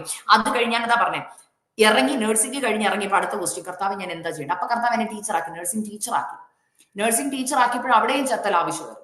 മനസ്സിലാവുന്നുണ്ടോ? പക്ഷെ ഞാൻ പറഞ്ഞു വരുന്നത്, നമ്മൾ അപേക്ഷിച്ചതൊന്നും ഹൃദയത്തിലെ ആഗ്രഹം മറ്റൊന്നുമായിരുന്നു. ഇതുപോലെ എന്റെ അപേക്ഷ, കർത്താവെ അങ്ങയുടെ ഇഷ്ടം മതി, എന്റെ ഇഷ്ടം വേണം, അങ്ങ് പറയുന്നിടത്ത് ഞാൻ പോകാം എന്ന് പറയാൻ എളുപ്പമായിരുന്നു. എന്നാൽ കർത്താവ് പറഞ്ഞപ്പോൾ അത് അനുസരിക്കാൻ ഭയങ്കര ബുദ്ധിമുട്ടായിരുന്നു എനിക്ക്. പക്ഷെ ഹൃദയത്തിലെ ആഗ്രഹം എന്താ? ടീച്ചർ ആവണമെന്നായിരുന്നു. പക്ഷെ കർത്താവ് കർത്താവ് ഈ വാക്കുകൊണ്ട് പറഞ്ഞു കർത്താവിന് ഇഷ്ടം മതി എന്ന്. കർത്താവ് പക്ഷെ എന്നെ ഒന്ന് പരീക്ഷിച്ചു. ഓക്കെ, നീ പോകുമോ? പക്ഷെ ദൈവകൃപയാൽ അത് അനുസരിക്കാൻ കർത്താവ് കൃപ തന്ന് ഞാൻ നഴ്സിംഗിന് പോയി. അതുകൊണ്ട് എന്താണെന്നറിയോ, നഴ്സിംഗ് കംപ്ലീറ്റ് ചെയ്തിട്ട് അന്ന് എന്നോട് കർത്താവ് തന്ന വചനം ഇതറിഞ്ഞു, ഞാൻ നിന്റെ ഹൃദയത്തിലെ ആഗ്രഹത്തെ നിനക്ക് തരും. അന്ന് തന്നെ എനിക്ക് ജോയിനിങ് ലെറ്റർ എന്റെ ടീച്ചറായിട്ട് ജോയിൻ ചെയ്യാനുള്ള എനിക്ക് കിട്ടി. ഞാൻ അന്ന് തന്നെ എന്റെ പഠിച്ച അതേ കോളേജ് ടീച്ചറായിട്ട് കയറി. എനിക്ക് ദൈവകൃപയാൽ 4 വർഷം അവിടെ പഠിപ്പിക്കാൻ കർത്താവ്, എന്റെ ഹൃദയത്തിലെ ആഗ്രഹം ദൈവം തന്നു. പിന്നീട് നടന്നൊരു കാര്യമാണ് അടുത്തത്. എന്നെ ഈ വാക്യം പഠിപ്പിച്ചത് അങ്ങനെ. കല്യാണം വന്നപ്പോൾ ഞാൻ പ്രാർത്ഥിക്കുന്നത് ഇതാ, കർത്താവേ അങ്ങ്, എന്റെ മമ്മി എപ്പോഴും പറയും, മോനെ ദൈവത്തിന്റെ ഇഷ്ടം നടക്കാനേ പ്രാർത്ഥിക്കാവുള്ളൂ, ദൈവത്തിന് ഹിതമുള്ള ചെറുക്കനെ കിട്ടാൻ പ്രാർത്ഥിക്കണമെന്ന് പറയും. എന്നാൽ പോലും ഞാൻ പറയും, ഓക്കെ, ഞാൻ പ്രാർത്ഥിക്കുമ്പോൾ എല്ലാവരും കുടുംബ പ്രാർത്ഥന എനിക്കിരിക്കും, കർത്താവെ എന്റെ ഭാവിക്ക് വേണ്ടി അങ്ങ് കരുതണം, തക്ക സമയം തക്കതായ തുണി ഒരുക്കി കൊടുത്ത് തന്ന് എന്റെ ഭാവിയെ മാനിക്കണം, ദൈവത്തിന് ഹിതമുള്ള ആളെ തരണേ, അപ്പൊ അങ്ങക്ക് ഇഷ്ടമുള്ളത് മതി കർത്താവ്, എന്നെ ആരുടെ വാരിയിൽ, എന്തോ നല്ല പ്രാർത്ഥനയായിരുന്നു അറിയോ, എന്നെ ആരുടെ വാരിയിൽ നിന്നാണോ എടുത്തത് അവിടെ തന്നെ എന്നെ യോജിപ്പിക്കണേ അപ്പ, എന്റെ ഇഷ്ടം ഒന്നും വേണ്ട അപ്പ, അങ്ങയുടെ ഇഷ്ടം മതി അപ്പായേ എന്ന് പറഞ്ഞ് പ്രാർത്ഥിക്കും. എന്നാൽ കല്യാണാലോചന വരുമ്പോ എന്ത് ചെയ്യുന്നറിയോ, ലിസ്റ്റ് ഒക്കെ ഇറങ്ങും. എന്താണെന്നറിയോ, ഡിമാൻഡുകൾ അപ്പോഴായിരുന്നു. എന്റെ ഡിമാൻഡ് ഇതായിരുന്നു, എനിക്ക് അമേരിക്കയും വേണ്ട, നേഴ്സും വേണ്ട. ഇത് ഞാൻ ഭയങ്കര കട്ട് ആൻഡ് റൈറ്റ് ആയിരുന്നു. അമേരിക്കക്കാരനും വേണ്ട, നേഴ്സും വേണ്ട. എനിക്ക് വരുന്ന കല്യാണാലോചന മിക്കതും വന്നു അമേരിക്കയിൽ നിന്ന്. അപ്പൊ ഞാൻ പറഞ്ഞു, എനിക്ക് അമേരിക്ക വേണ്ട. കാരണം വേറെ ഒന്നല്ല, അമേരിക്കയെ കുറിച്ച് നമ്മൾ കേൾക്കുന്ന പല കാര്യങ്ങളുണ്ട്. പിന്നെ ഏറ്റവും വലിയ വിഷയം, എനിക്ക് എന്റെ പപ്പായും മമ്മിയും പിരിഞ്ഞിരിക്കണ്ടായിരുന്നു. എനിക്ക് നാട്ടിൽ തന്നെ ഒരാളെ കല്യാണം കഴിച്ച് ഞാൻ അനിയത്തിമാരെയൊക്കെ കെട്ടിച്ചു വിട്ടാൽ എനിക്ക് എന്റെ പപ്പാടെയും മമ്മിയും ഒന്ന് ടേക്ക് കെയർ ചെയ്യണമെന്നൊരു ആഗ്രഹം ഉണ്ടായിരുന്നു എനിക്ക്. അവരുടെ കൂടെ പോയി അവരുടെ കാര്യങ്ങളൊക്കെ നിൽക്കണം, മൂത്ത മോളെന്നുള്ള നിലയ്ക്ക്. അതായിരുന്നു എന്റെ ഏറ്റവും വലിയ പ്രയോറിറ്റി. അതുകൊണ്ട് വിദേശത്ത് പോകണ്ട, എനിക്ക് നാട്ടിൽ അല്ലെങ്കിൽ ഗൾഫ്, കാരണം പെട്ടെന്ന് എത്താമല്ലോ, ഇതൊക്കെയായിരുന്നു എന്റെ ആഗ്രഹം. എന്നാൽ ദൈവം ഇത് കരുതി വെച്ചത് കൊണ്ട് എന്റെ വിവാഹം വൈകാൻ തുടങ്ങി. അപ്പൊ എനിക്കൊരു കാര്യം വെച്ചാൽ, ഞാനാണ് ഇതിന് തടസ്സം. പലപ്പോഴും നമ്മൾ അത് അറിയുന്നില്ല. നമ്മൾ പിശാചിനെ ഫലിക്കുക. ഭാവിയെ കെട്ടിവെച്ചിരിക്കുന്ന അന്ധകാര മണ്ഡലങ്ങളെ ഞാൻ ശാസിക്കുന്നു. ഞാൻ ശാസിച്ചിട്ട് കാര്യമുണ്ടോ? കർത്താവ് പറയും, മോളെ പിശാചല്ല പ്രശ്നം, നീയാ. എനിക്ക് പലപ്പോഴും തോന്നിയിട്ടുണ്ട്, ചില വിഷയങ്ങൾക്ക് വേണ്ടി പ്രാർത്ഥിക്കും, പിശാച് മാറി നിന്നിട്ട് നമ്മളെ നോക്കി പറയും, ഇവർക്ക് എന്നെ ആട്ടാനേ നേരെ ഉള്ളൂ, ഞാനല്ല പ്രശ്നം, നിങ്ങളും ദൈവവുമായിട്ടുള്ള പ്രശ്നം, നിങ്ങളൊന്ന് മാനസാന്തരപ്പെടാൻ പിശാച് നമ്മളോട് പറയും ചില സമയത്ത്. മനസ്സിലാവുന്നുണ്ടോ? എന്റെ ജീവിതത്തിലെ കാര്യം ഞാൻ പറയുന്നത്. ഞാനും വിചാരിച്ചുകൊണ്ടത് പിശാചിന്റെ കെട്ടാന്നൊക്കെയാ. ഞാനും ഓർത്ത് കർത്താവ് പിശാചായിരിക്കും ഭാവിയെ കെട്ടിവെച്ചിരിക്കുന്നൊക്കെയാ. എന്നാ പിന്നെ എനിക്ക് മനസ്സിലായി, പിശാചല്ല. ഇന്ന് എന്റെ ജീവിതം ഞാൻ തിരിഞ്ഞു നോക്കുമ്പോഴത്തെ കാര്യമാണ് പറയുന്നത്. കാരണം ഞാൻ പ്രാർത്ഥിക്കുന്ന ദൈവഗീതം നടക്കാണ്, പക്ഷെ ഉള്ളിന്റെ ഉള്ളിൽ വിഷയത്തോട് അടുക്കുമ്പോഴാണ് വായിന്ന് ഡിമാൻഡുകൾ വരുന്നത്. മനസ്സിലാവുന്നു? ആദ്യത്തെ ഡിമാൻഡ് അമേരിക്ക വേണ്ട. അപ്പം അമേരിക്കയിൽ ഏതെങ്കിലും ആലോചന വന്നാൽ ഞാൻ പറയും, പറഞ്ഞതാണല്ലോ, എനിക്കത് വേണ്ട. അപ്പൊ പപ്പ പറയും, മോനെ അത് കർത്താവിന്റെ ഹിതമാണെങ്കിലോ. ഒരിക്കലും അല്ല പപ്പ, ഞാൻ അമേരിക്കയിൽ പോകത്തില്ല. അത് മാത്രം പപ്പ എന്നോട് പറയണ്ട. അപ്പൊ നേഴ്സോ സെയിം പ്രൊഫഷൻ ഒട്ടും വേണ്ട. മനസ്സിലാകുന്നുണ്ടോ? അപ്പൊ നമ്മളങ്ങോട്ട് ഡിമാൻഡ് വെച്ച് 1 വർഷം കഴിഞ്ഞു, 2 വർഷം കഴിഞ്ഞു. ഞാൻ നോക്കിയപ്പോ എന്റെ മമ്മിയുടെ അനിയത്തിമാരുടെ മക്കളൊക്കെ കല്യാണം കഴിച്ചു, എന്റെ അനിയത്തിമാരൊക്കെ കല്യാണം കഴിച്ചു, അവർക്ക് മക്കളായി. അപ്പൊ ഉള്ളിൽ ഒരു ആദി, ലാസ്റ്റ് ഒരു സ്റ്റേജ് വരും. അത് ഏത് സ്റ്റേജ് ആണെന്നറിയോ? നമ്മുടെ ഡിമാൻഡുകളൊന്നും നടക്കുന്നുമില്ല, നമ്മളെങ്കിലും നമ്മളെ തന്നെ അങ്ങ് വിഷമിപ്പിക്കുന്ന ഒരു സ്റ്റേജ് ഉണ്ട്. ഇതെന്താ എന്റെ ജീവിതം മാത്രം ഇങ്ങനെ, എനിക്ക് മാത്രം എന്താ ഇങ്ങനെ, എന്നെ മാത്രം എന്താ ഇങ്ങനെ, കർത്താവ് എന്നെ സ്നേഹിക്കുന്നില്ലേ, കർത്താവിന് എന്നെ ഇഷ്ടമല്ലേ, ഞാൻ എന്തോ, ഇങ്ങനെയുള്ള നമ്മളെ തന്നെ പഴി പറയുന്ന ഒരു അവസ്ഥയിലേക്ക് വരും. ആ അവസ്ഥ വന്നപ്പോൾ ഒരു ദിവസം ഞാൻ പറഞ്ഞില്ലേ, എനിക്കൊരു പ്രപ്പോസൽ വന്നു. ഞാൻ ആസാദിൽ എന്റെ ടെസ്റ്റിമണി വിശദമായിട്ട് പറഞ്ഞത്, ആർക്കെങ്കിലും കേൾക്കണമെങ്കിൽ പോയി കേൾക്കാം. അവിടെ പറയുന്നുണ്ട്, ഞാൻ വളരെ വിഷമിച്ച് തകർന്നു, ഒരു പ്രപ്പോസൽ വന്നു, ഞാൻ ഒരുങ്ങി നിൽക്കുക, പക്ഷെ അന്ന് ആ ചെറുക്കം വന്നില്ല. അതൊരു നേഴ്സായിരുന്നു ഇസ്രായേലില്. പിന്നെ ഞാൻ ഇസ്രായേലൊക്കെ അല്ലേ, പോയിട്ട് വരാമല്ലോ എന്നൊക്കെ ഓർത്താണ് ഞാൻ അതിന് എസ് പറഞ്ഞത്. നേഴ്സ് ആയിട്ട് പോലും, ഇപ്പൊ അമേരിക്ക അല്ലല്ലോ, അത് അത്രയും ദൂരമല്ലല്ലോ, അതുകൊണ്ട് ഞാൻ അതിനെ അംഗീകരിച്ചു. പക്ഷേ കർത്താവ് വെച്ച അമേരിക്കൻ നേഴ്സും ആയതുകൊണ്ട് അത് മാറ്റി വെച്ചേക്ക് കർത്താവ് അതുവരെ വെളിപ്പെടുത്തുന്നില്ല. അതൊരു വലിയ ടെസ്റ്റ് മണി. അതുകൊണ്ടാണ് ഞാൻ പറയുന്നത്, ചില ആൻസറുകൾക്ക് തടസ്സം നമ്മൾ തന്നെ ആണെന്നാണ് ഞാൻ ഇന്ന് വിളിച്ചു പറയുന്നത്. ചിലരോട് പരിശുദ്ധാത്മ വ്യക്തമായിട്ട് പറയുക, നിങ്ങളുടെ അനുഗ്രഹത്തിന്റെ തടസ്സം നിങ്ങൾ തന്നെയാണ്, മറ്റാരുമല്ല. കാരണം പറയുന്നതൊന്നും ആഗ്രഹം മറ്റൊന്നും, രണ്ടും കൂടെ ഏകീഭവിച്ച് വരുന്നില്ല എന്ന് ഞാൻ ഇത് തിരിച്ചറിഞ്ഞെന്ന് ചോദിച്ചു. ഈ പ്രപ്പോസൽ വരാതിരുന്നപ്പോൾ എൻ്റെ മമ്മിയുടെ ആങ്ങളമാര് എൻ്റെ വീട്ടിലിരുന്നുകൊണ്ട് ഞങ്ങളെ പഴി പറഞ്ഞപ്പോൾ ഞാൻ ഹൃദയം തകർന്ന് അന്ന് തന്നെ തിരിച്ച് ഞാൻ ബാംഗ്ലൂർക്ക് ബസ് കയറുക. ബസ്സേ കൊണ്ട് എൻ്റെ പപ്പ വിടാൻ നേരത്ത് ഞാനും പപ്പായും തമ്മിൽ ബൈക്കിൽ പോകുമ്പോൾ ഒരു കോൺവെർസേഷൻ ഇല്ല. ഞാൻ കണ്ണാടി കൂടെ നോക്കുമ്പോൾ എൻ്റെ പപ്പയുടെ കണ്ണുനീര് ഇങ്ങനെ ഒഴുകുക, പപ്പ ഇങ്ങനെ തുടയ്ക്കുന്നുണ്ട്. എനിക്ക് അതാണ് എൻ്റെ ചങ്ക് പൊട്ട്. നമ്മുടെ അപ്പന്മാര് നമുക്ക് വേണ്ടി കരയുമ്പോൾ നമുക്ക് തോന്നുന്ന ഒരു ഫീലിംഗ് ഉണ്ട്, എൻ്റെ ചങ്ക് പൊട്ടി, ഞാൻ കൺട്രോൾ ചെയ്യുക, ഞാൻ കരയത്തില്ല, ഞാൻ എൻ്റെ ഹൃദയത്തെ കല്ലാക്കാൻ നോക്കുക, എൻ്റെ അപ്പന്റെ മുമ്പിൽ ഞാൻ കരയത്തില്ലെന്ന് പറഞ്ഞു ബസ്സിലോട്ട് കയറ്റി. എൻ്റെ പപ്പ എന്നെ കെട്ടിപ്പിടിച്ചൊരു ഉമ്മ വന്നിട്ട് പറഞ്ഞു, മോനെ ഇനി നീ വരുവാണ് നിന്റെ കല്യാണത്തിനെ വരാനുള്ളൂ എന്ന് പറഞ്ഞ പപ്പ അങ്ങ് കരഞ്ഞു. എനിക്കിങ്ങ് സങ്കടം വന്നു. അപ്പ കരഞ്ഞില്ല, വണ്ടിയെ കയറി സീറ്റിലോട്ട് കയറുന്നത് എനിക്ക് ഓർമ്മയുണ്ട്. ഞാൻ പൊട്ടി അങ്ങ് കരഞ്ഞു. എനിക്ക് ദേഷ്യവും വിഷമവും എല്ലാം കൂടെ വന്നിട്ട് ഞാൻ ബൈബിള് തുറന്നിട്ട് ബൈബിളെ ഞാൻ എഴുതി വെച്ച് പ്രാർത്ഥിക്കുന്ന ഒരു പേപ്പർ ഉണ്ടായിരുന്നു. ആ പേപ്പർ എടുത്തിട്ട് ആദ്യം എഴുതിയിരിക്കുന്നത് എന്താണെന്നറിയോ? അമേരിക്കക്കാരനെ എനിക്ക് വേണ്ട, നേഴ്സും എനിക്ക് വേണ്ട. ഇതാണ് ആദ്യം എഴുതിയിരിക്കുന്നത്. എന്നിട്ട് എഴുതിയേക്കോ, കർത്താവേ എന്നാലും അങ്ങയുടെ ഇഷ്ടം മതി. ഞാൻ എഴുതിയേക്കുന്ന പ്രാർത്ഥന വിഷയം ഞാൻ പറയുന്നത്, അപ്പന്റെ ഇഷ്ടമുള്ള ആളെ കൊണ്ടെത്തണം. ഇത് 2-3 വട്ടം വായിച്ചപ്പോൾ എൻ്റെ ഉള്ളിൽ ഒരു ചിന്ത വരാൻ തുടങ്ങി, കർത്താവേ ഞാൻ ഈ പറയുന്നതും ഇതും തമ്മിൽ ഒരു വ്യത്യാസം എന്തെങ്കിലും ഉണ്ടോ? എനിവേ എനിക്കിനി ഈ വിഷയം വേണ്ട, അപ്പനുള്ളതിനെ അപ്പം കൊണ്ടുവരട്ടെ, ഇനി ഒരു ഡിമാൻഡും ഇല്ലെന്ന് പറഞ്ഞു. ഞാൻ ഇങ്ങനെ പറഞ്ഞു, എനിക്കിനി ഒരു ഡിമാൻഡും ഇല്ല കർത്താവേ എന്ന് പറഞ്ഞ ആ പേപ്പർ ഞാൻ അവിടെ ഇരുന്ന് 4 കീറി ഗ്ലാസ് വഴി പുറത്തോട്ട് എറിഞ്ഞു. എന്തോ ഒരു വിഷമം ഉള്ളിൽ നിന്ന് മാറിയതുപോലെ ഫീൽ ചെയ്ത് എനിക്ക്. ഞാൻ അവിടെ തന്നെ ഇരുന്നു കരഞ്ഞു. ഇത് നടക്കുന്ന ഒക്ടോബർ 31. എനിക്കതിനു മുമ്പ് ദൈവം തന്നൊരു വാഗ്ദത്ത വചനം ഉണ്ടായിരുന്നു. യെശയ്യാ പ്രവാചകന്റെ പുസ്തകം 46-ാം അധ്യായം 11-ാം വാക്യം, ഞാൻ കിഴക്ക് നിന്നൊരു റാഞ്ചൻ പക്ഷിയെ, ദൂരദേശത്ത് നിന്ന് എന്റെ ആലോചനയെ അനുഷ്ഠിക്കുന്ന പുരുഷനെ തന്നെ വിളിച്ചിരിക്കുന്നു, ഞാൻ പ്രസ്താവിച്ചിരിക്കുന്നു, ഞാൻ അനുഷ്ഠിക്കും എന്നൊരു വാക്യം. ഈ വചനം എനിക്ക് കിട്ടിയതുകൊണ്ട് ഞാൻ അത് വെച്ചൊക്കെ പ്രാർത്ഥിക്കുന്നുണ്ടെങ്കിലും അത്ര അങ്ങോട്ട് ഏറ്റെടുത്ത് പ്രാർത്ഥിച്ചില്ല. എന്നാൽ ഈ പേപ്പർ കീറിക്കളഞ്ഞ ഉടനെ ആ പേപ്പറിന്റെ താഴെ ഈ വാക്യം എഴുതിയിരിക്കുന്നത് ഞാൻ കാണും ബൈബിളില്. ഞാൻ അതിരുന്ന് വായിച്ചു. തിരിച്ച് ഹോസ്റ്റലിൽ ചെന്നു. നവംബർ 1st വീക്ക് ചെന്നു. നവംബർ 6-ാം തീയതി ഞാൻ അവിടെ നിന്ന് പ്രാർത്ഥിക്കുകയാണ്. നവംബർ ആദ്യത്തെ ആഴ്ച 2 ദിവസം ലീവ് ഉണ്ടായിരുന്നു. ഞാൻ അപ്പൊ എന്റെ ഫ്രണ്ട്സിനോടൊക്കെ പറഞ്ഞു, നിങ്ങളൊക്കെ പുറത്തു നോക്കും, ഞാൻ വരുന്നില്ല. ഞാൻ കവിണ് വീണ് കിടന്ന് കരയാൻ തുടങ്ങി. കവിണ് വീണ് കിടന്ന് കരയുക, അപ്പാ എന്റെ ഇഷ്ടം വേണ്ടപ്പ. അപ്പം ഹൃദയത്തിന്റെ ആഗ്രഹവും വായിന്ന് വരുന്നതും ഒരുപോലെയായി. കാരണം എന്റെ ഇഷ്ടങ്ങളല്ല ദൈവത്തിന്റെ ഇഷ്ടമെന്ന് എനിക്ക് മനസ്സിലായപ്പോ ഞാൻ പറഞ്ഞു, അപ്പാ എനിക്കിനി ഒരു ഡിമാൻഡും ഇല്ല, എനിക്ക് ഏതെങ്കിലും ഒരാളെ തന്നാ മതി, പ്ലീസ് പ്ലീസ് എന്റെ കല്യാണം ഒന്ന് നടക്കണം. അപ്പ പറയുന്ന ആളെ ഞാൻ കെട്ടാം, പക്ഷെ അങ്ങ് എനിക്ക് ഒരുക്കി വെച്ചവനെ കൊണ്ടുവരണം, എന്റെ മുമ്പിൽ കൊണ്ടുവരണം. ഇനി ഞാൻ തേടി പോതൽ എന്റെ മുമ്പിൽ കൊണ്ടുവരണം. ഇത്രേ പ്രാർത്ഥിച്ചുള്ളൂ. ഈ വചനം വെച്ച് പ്രാർത്ഥിച്ചു. ദൂരദേശത്ത് നിന്ന് എന്റെ ആലോചന അനുഷ്ഠിക്കുന്ന പുരുഷൻ. എന്നിട്ട് ഞാൻ പറഞ്ഞു, ദൂരദേശത്ത് നിന്ന് അങ്ങയുടെ ആലോചന അനുഷ്ഠിക്കുന്ന പുരുഷനെ അങ്ങ് വിളിക്കണം. അങ്ങ് വിളിച്ചാൽ ആ വ്യക്തി എന്ത് ചെയ്യത്തുള്ളൂ? വരത്തുള്ളൂ. ആകയാൽ അങ്ങ് വിളിക്കണം, അങ്ങ് വിളിക്കണം എന്ന് പറഞ്ഞ് അന്ന് തൊട്ട് പ്രാർത്ഥന തുടങ്ങി. ഒക്ടോബർ മുഴുവൻ ഇത് പ്രാർത്ഥിച്ചു.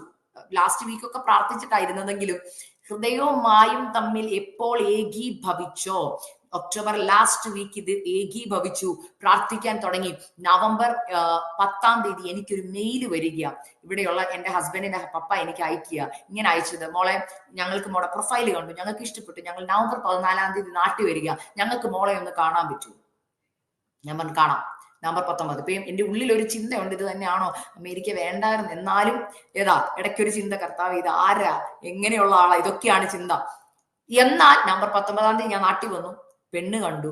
22-ാം തീയതി കല്യാണം ഉറപ്പിച്ചു. നവംബർ 30-ാം തീയതി എൻഗേജ്മെന്റും 1-ാം തീയതി കല്യാണം. അതായത് 5-6 ദിവസം കൊണ്ട് എന്റെ കല്യാണം നടന്നു. പെട്ടെന്ന് നടന്ന കല്യാണം. എന്നാൽ ഇന്ന് ഞാൻ തിരിഞ്ഞു നോക്കുമ്പോൾ എന്റെ കർത്താവ് എന്നെ ഏതു വാരിൽ നിന്നെടുത്തോ അവിടെ തന്നെയാണ് യോജിപ്പിച്ചെന്നുള്ളൊരു കൺഫർമേഷൻ എനിക്ക് ലഭിച്ചപ്പോൾ എനിക്കൊരു കാര്യം മനസ്സിലായി. കർത്താവെ എന്തുകൊണ്ട് വൈകി എന്ന് ചോദിച്ചാൽ ഞാനായിരുന്നു വൈകാൻ കാരണം ഞാനും എൻ്റെ ഹൃദയവും എൻ്റെ ദൈവവുമായിട്ടൊരു ഏകീഭാവത്തിലേക്ക് വന്നില്ല. അതായത് ഒരേ റലത്തി വരുമ്പോഴാണ് വിടുതൽ നടക്കുന്നത്. അതാ പറഞ്ഞ 2-3 പേർ എന്റെ നാമത്തിൽ കൂടി വരുന്നവരുടെ നടുവിൽ കർത്താവുണ്ട്. അതുപോലെ തന്നെ പറഞ്ഞൊരു വാക്കുണ്ട്, 2 പേർ ഐക്യമെത്തിപ്പെട്ട് എന്ത് യാചിച്ചാലും തരും. അതായത് എന്നെ ആ വാക്യം പഠിപ്പിച്ചത് ഇങ്ങനെ, ഞാനും എനിക്ക് വേണ്ടി മധ്യസ്ഥത അടയ്ക്കുന്ന എന്റെ കർത്താവും, ഞങ്ങളുടെ 2 പേരുടെ ആഗ്രഹം ഒരുപോലെ വരുമ്പോൾ ഞാനും എന്റെ കർത്താവിനോട്, എന്റെ യേശുക്രിസ്തുവിന്റെ നാമത്തിൽ പിതാവിനോട് ഞങ്ങൾ ചോദിക്കുന്ന കാര്യം കർത്താവ് എന്ത് ചെയ്യും? ചെയ്തു തരും. ചിലപ്പോൾ നമ്മൾ പറഞ്ഞത് എന്റെ കൂടെ ഇരുന്ന് പ്രാർത്ഥിക്കാൻ ആരുമില്ലെന്ന്. ഞാൻ പലപ്പോഴും ഇത് പറഞ്ഞിട്ടുണ്ട്. പക്ഷെ ഒരു ദിവസം എന്റെ പ്രാർത്ഥനാ മുറിയിൽ പരിശുദ്ധാത്മാവിനോട് ഇടപെട്ട കാര്യം, നിന്റെ കൂടെ ഇരുന്ന് പ്രാർത്ഥിക്കാൻ ഒരു വ്യക്തിയുണ്ട്. പലപ്പോഴും നമ്മൾ ആ വ്യക്തിയെ കാണുന്നില്ല. ആരെന്നറിയോ? എനിക്ക് വേണ്ടി പിതാവിന്റെ വലത്ത് ഭാഗത്ത് മധ്യസ്ഥത അണയ്ക്കുന്ന കർത്താവ്. ഹല്ലേലൂയ! എനിക്ക് വേണ്ടി മരിച്ച് അടക്കപ്പെട്ട് ഉയർത്തെഴുന്നേറ്റ എന്റെ പ്രാണപ്രിയനായ കർത്താവ് എനിക്ക് വേണ്ടി, എന്റെ വിഷയങ്ങൾക്ക് വേണ്ടി എന്റെ അപ്പനോട് പ്രാർത്ഥിക്കുന്നുണ്ട്. പക്ഷെ പരിശുദ്ധാത്മാവ് എനിക്ക് വെളിപ്പെടുത്തി തന്ന കുറവ് ഇവിടെ. പക്ഷെ നിന്റെ ഹൃദയം, യേശുക്രിസ്തു എന്താണ് എന്റെ അപ്പനോട് പിതാവിനോട് അപേക്ഷിക്കുന്നെന്നുള്ളതും ഞാൻ അപേക്ഷിക്കുന്നതും തമ്മിൽ എന്ത് ചെയ്യുന്നില്ല? പൊരുത്തപ്പെടുന്നില്ല. ഞാൻ എപ്പോൾ എന്റെ കർത്താവുമായിട്ട്, യേശുപ്പ അങ്ങ് എന്താ പിതാവിനോട് അപേക്ഷിക്കുന്നത് എന്നെ കുറിച്ച്, അല്ലെ? മധ്യസ്ഥത അണയ്ക്കുന്നത് ആരാ എനിക്ക് വേണ്ടി? ശരിക്കും വേദനയോടുകൂടെ എന്റെ യേശു കർത്താവ്. ആ യേശുപ്പച്ചൻ പിതാവിന്റെ വലത്ത് ഭാഗത്ത് നിന്ന് പിതാവിനോട് അപേക്ഷിക്കുന്ന എന്താ? കർത്താവേ, പിതാവേ, അവളുടെ ഭാവി നന്നാക്കി കൊടുക്കണേ, അവളുടെ ഭാവിയെ അനുഗ്രഹിക്കണേ എന്ന് പറയുമ്പോൾ അക്സ താടിയിരുന്ന് പ്രാർത്ഥിക്കുന്നത് എന്താണെന്നറിയോ? അമേരിക്ക വേണ്ട, നഴ്സും വേണ്ട. കർത്താവ് പ്രാർത്ഥിക്കുന്നത് പീറ്റേഴ്സണെ അക്സയ്ക്ക് കൊടുക്കണേ, അതാണ് അവിടെ തക്കതായതുള്ളത്, അതിനുവേണ്ടിയുള്ളത് റെഡിയാക്കണേ എന്ന് പ്രാർത്ഥിക്കും. അക്സ അവിടെ നിന്ന് പ്രാർത്ഥിക്കും, അമേരിക്കയും വേണ്ട, നഴ്സും വേണ്ട. അപ്പൊ ഇത് രണ്ടും കൂടെ കോറിലേറ്റ് ചെയ്യുന്നില്ല. അന്ന് കർത്താവ് എന്നെ, ഞാൻ പറഞ്ഞില്ല, എപ്പോഴും എന്നെ ഇപ്പൊ ദൈവാത്മാ പഠിപ്പിക്കുന്ന പാഠങ്ങൾ ഇങ്ങനെ. കർത്താവ് പറഞ്ഞത് 2 പേർ ഐക്യമത്യപ്പെട്ട് എന്ത് ചോദിച്ചാലും പിതാവ് പുത്രനിൽ മഹിമപ്പെടേണ്ടതിന് നിങ്ങൾക്ക് ചെയ്തുതരും. അപ്പൊ ഞാൻ ഓർത്തു ആ വാക്യത്തിന്റെ അർത്ഥം. അപ്പോഴാണ് പരിശുദ്ധാത്മാവിനോട് പറഞ്ഞ, അക്സ, നിന്റെ ഹൃദയവും നിനക്ക് വേണ്ടി അപേക്ഷിക്കുന്ന കർത്താവിന്റെ ഹൃദയവും തമ്മിലുള്ള ആഗ്രഹം ഒരുപോലെ വന്നിട്ട് നിങ്ങൾ 2 പേരും, അതായത് കർത്താവ് എനിക്ക് വേണ്ടി അപേക്ഷിക്കുന്നു, ഞാനും ഒരുമിച്ച് കർത്താവിന്റെ ഹൃദയമായിട്ട് പിതാവിന്റെ അടുക്ക് ചെന്ന ഒറ്റ പ്രാർത്ഥന മതി. ആ പ്രാർത്ഥന രാജ്യങ്ങളുടെ നിയമങ്ങളെ നിനക്ക് വേണ്ടി മാറ്റും. ഹല്ലേലൂയ! തൊടേണ്ട ഭാഗങ്ങളിൽ നിനക്ക് വേണ്ടി അത്ഭുതത്തെ ചെയ്യും. വിടുതൽ എവിടെ നടക്കണോ അവിടെ വിടുതൽ നടക്കും. പക്ഷെ പലപ്പോഴും നമുക്ക് കർത്താവിന്റെ മനസ്സറിയാൻ പറ്റാതെ വരുമ്പോൾ എന്ത് പറ്റുമെന്നറിയോ? നമ്മുടെ പ്രാർത്ഥന ഒരു രീതിയിലും കർത്താവ് നമുക്ക് വേണ്ടി അപേക്ഷിക്കുന്ന മധ്യസ്ഥത രണ്ടും രണ്ടാണ്. കർത്താവ് ഒരിക്കലും, ഓർക്കണം, നിങ്ങളുടെ ആരുടെയെങ്കിലും മനസ്സിൽ അങ്ങനെ ഒരു തെറ്റിദ്ധാരണയുണ്ട്, ഇന്ന് മാറ്റിക്കോണം ഇത്. ഞാൻ പ്രാർത്ഥിക്കുന്നത് കർത്താവിന്റെ നാമത്തിൽ പിതാവിനോട് പ്രാർത്ഥിക്കുമ്പോൾ എനിക്ക് കർത്താവിന്റെ മനസ്സ് മാറ്റാവുന്ന ഇല്ല. കർത്താവ് എപ്പോഴും പിതാവിന്റെ ഇഷ്ടം നടക്കാൻ മാത്രമേ പ്രാർത്ഥിക്കത്തുള്ളൂ. അതുകൊണ്ടല്ലേ യേശുക്രിസ്തു ഗെത്സമനെ പ്രാർത്ഥിച്ച പ്രാർത്ഥന എന്തായിരുന്നു? കഴിയുമെങ്കിൽ ഈ പാനപാത്രം മാറ്റണം. പെട്ടെന്ന് മാറി, എങ്കിലും എന്റെ ഇഷ്ടമല്ല, പിതാവിന്റെ ഇഷ്ടം മതി. യേശുക്രിസ്തു ഒരിക്കലും നമ്മുടെ ഇഷ്ടം നടക്കാനല്ല പ്രാർത്ഥിക്കുന്നത്, പിതാവിന്റെ ഇഷ്ടം നടക്കാനാണ് പ്രാർത്ഥിക്കുന്നത്. അങ്ങനെയെങ്കിൽ ആ പിതാവിന്റെ ഇഷ്ടം എന്തെന്ന് ഞാൻ മനസ്സിലാക്കണമെങ്കിൽ പരിശുദ്ധാത്മാവുമായിട്ട് എനിക്കൊരു കണക്ഷൻ വേണം. എന്നെയും പിതാവിനെയും കർത്താവിനെയും തമ്മിൽ കണക്ട് ചെയ്യുന്ന ഏക കണക്റ്റിംഗ് ഫാക്ടർ എന്താണെന്നറിയോ? Holy spirit. ആ പരിശുദ്ധാത്മാവിനെ പ്രാപിക്കാത്ത ആരെങ്കിലും എന്നെ കേൾക്കുന്നുണ്ടെങ്കിൽ പറയാ, ഇന്ന് രാത്രി നിങ്ങൾ ദൈവസന്നിധിയിൽ കരഞ്ഞു പറയണം, അപ്പാ ആ പരിശുദ്ധാത്മാവിനെ എനിക്ക് തരണം, ആ പരിശുദ്ധാത്മാവ് എനിക്ക് ബുദ്ധി ഉപദേശിച്ചു തരും, എന്റെ പിതാവിന്റെ ഹൃദയം കാണാൻ എനിക്കിടയായിത്തീരും. ആദ്യം തന്നെ ഞാൻ ഒന്നുകൂടെ വൈൻഡപ്പ് ചെയ്യുക. പക്ഷെ ഞാൻ പറയുന്ന ഒരു വാക്ക് നിങ്ങൾ ശ്രദ്ധിക്കണം. കർത്താവ് നിങ്ങളെ കുറിച്ച് ആഗ്രഹിക്കുന്നത് ആ കർത്താവുമായിട്ടുള്ള വിശ്വാസം ആദ്യം വർദ്ധിക്കണം. ഇപ്പൊ ഈ പറഞ്ഞ കാര്യങ്ങളൊക്കെ നടക്കണമെങ്കിൽ പ്രാർത്ഥനകളുടെ മറുപടി, കർത്താവിന്റെ വരവെങ്കിൽ എടുക്കപ്പെടുന്നെങ്കിലും എല്ലാത്തിനും വേണ്ടതെന്നറിയോ? വിശ്വാസം എന്ന ഏക ഫാക്റ്റാണ്. വിശ്വാസമില്ലാതെ കർത്താവിനെ പ്രസാദിപ്പിക്കാൻ നമുക്ക് പറ്റത്തില്ല. വിശ്വാസം കൂടാതെ കർത്താവിനെ കാണാനും നമുക്ക് പറ്റത്തില്ല, ഇല്ലേ? വിശ്വസിച്ചാൽ നീ ദൈവമഹത്വം കാണും. വിശ്വസിച്ചാൽ നിനക്ക് അത്ഭുതം കാണാൻ പറ്റും. വിശ്വസിച്ചാൽ വാക്തത്വം പ്രാപിക്കാൻ പറ്റും. ഇവിടെ പറഞ്ഞ അതുകൊണ്ടാണ് ഇവിടെ അതിനകത്ത് ഒരു വാക്യം ഞാൻ നിങ്ങളെ ഒന്ന് റിമൈൻഡ് ചെയ്യാൻ ആഗ്രഹിക്കും. ഈ എബ്രായ ലേഖനത്തിൽ തന്നെ വേറൊരു വാക്യമുണ്ട്. എബ്രായ ലേഖനം 3-ാം അധ്യായം അതിന്റെ 12 തൊട്ടുള്ള വാക്യം ഞാൻ തന്നെ ഒന്ന് വായിച്ചു കേൾപ്പിക്കും. നിങ്ങൾ എല്ലാവരും നിങ്ങളായിരിക്കുന്ന സ്ഥാനത്ത് ഇതൊന്ന് കേൾക്കണം. സഹോദരന്മാരെ, ജീവനുള്ള ദൈവത്തെ ത്യജിച്ചു കളയാതിരിക്കേണ്ടതിന് അവിശ്വാസമുള്ള ദുഷ്ടഹൃദയം നിങ്ങളിൽ ആർക്കും ഉണ്ടാകാതിരിക്കാൻ നോക്കുക. നിങ്ങളാരും പാപത്തിന്റെ ചതിയാൽ കഠിനപ്പെടാതിരിക്കേണ്ടതിന് ഇന്ന് എന്ന് പറയുന്നിടത്തോളം നാൾതോറും അന്യോന്യം പ്രബോധിപ്പിച്ചു കൊള്ളുവിൻ.